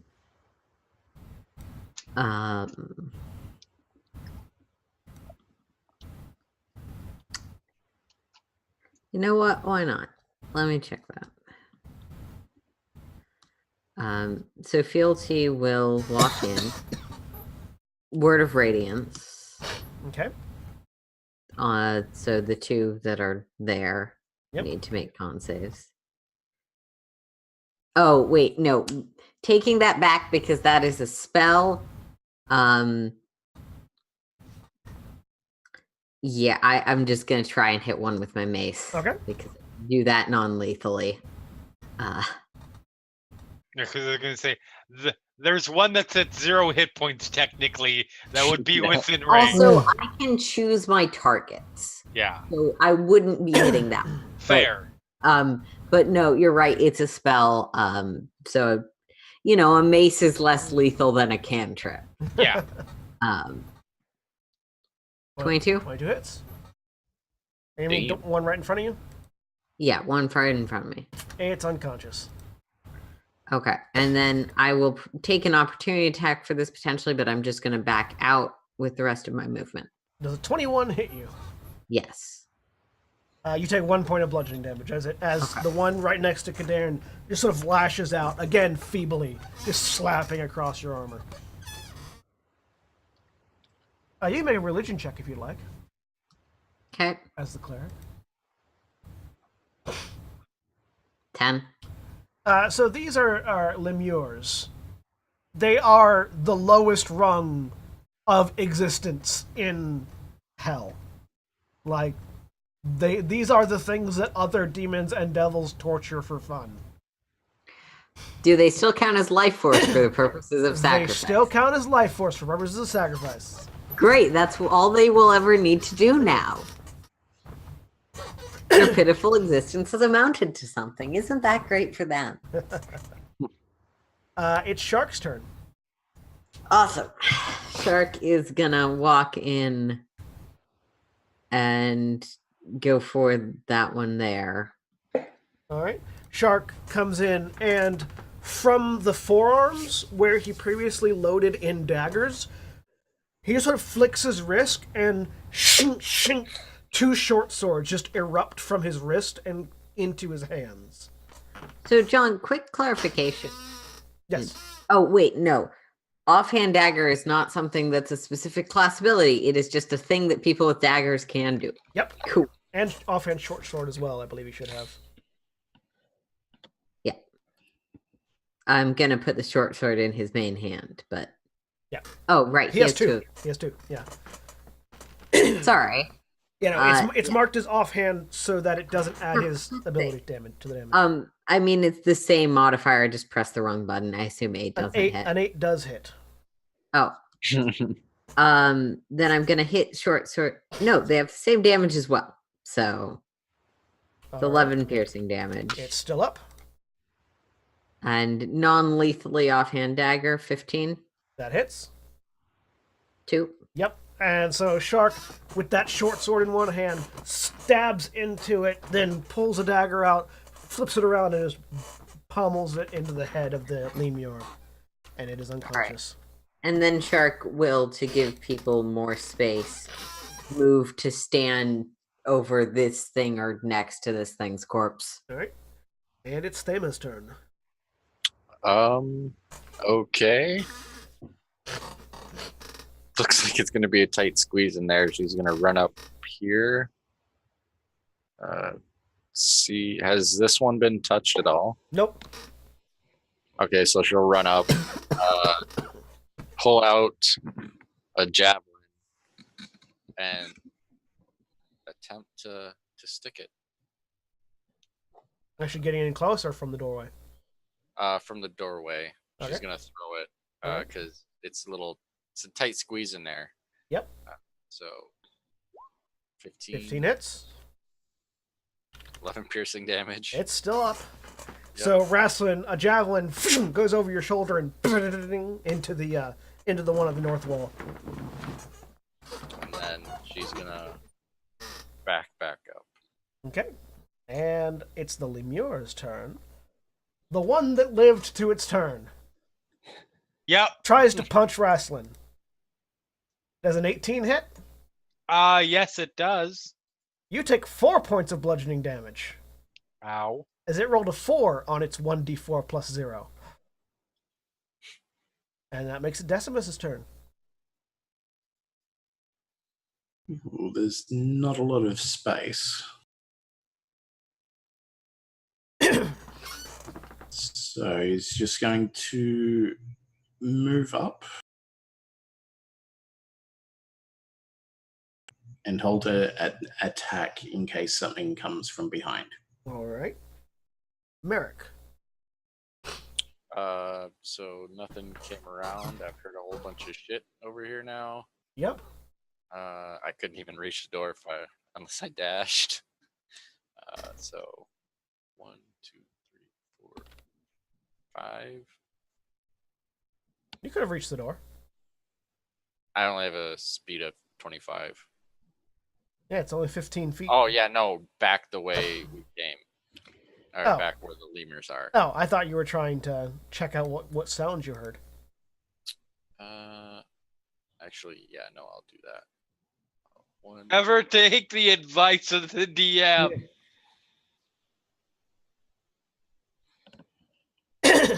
Yeah, and I'll just try to listen in. I'm not gonna peek my head around. All right. You hear the sounds. You're at the door, so you don't even need to roll. You hear the sound of something munching, flesh being torn apart, like something is, like a beast of some kind is eating very viscerally. Ooh. You poke your head around?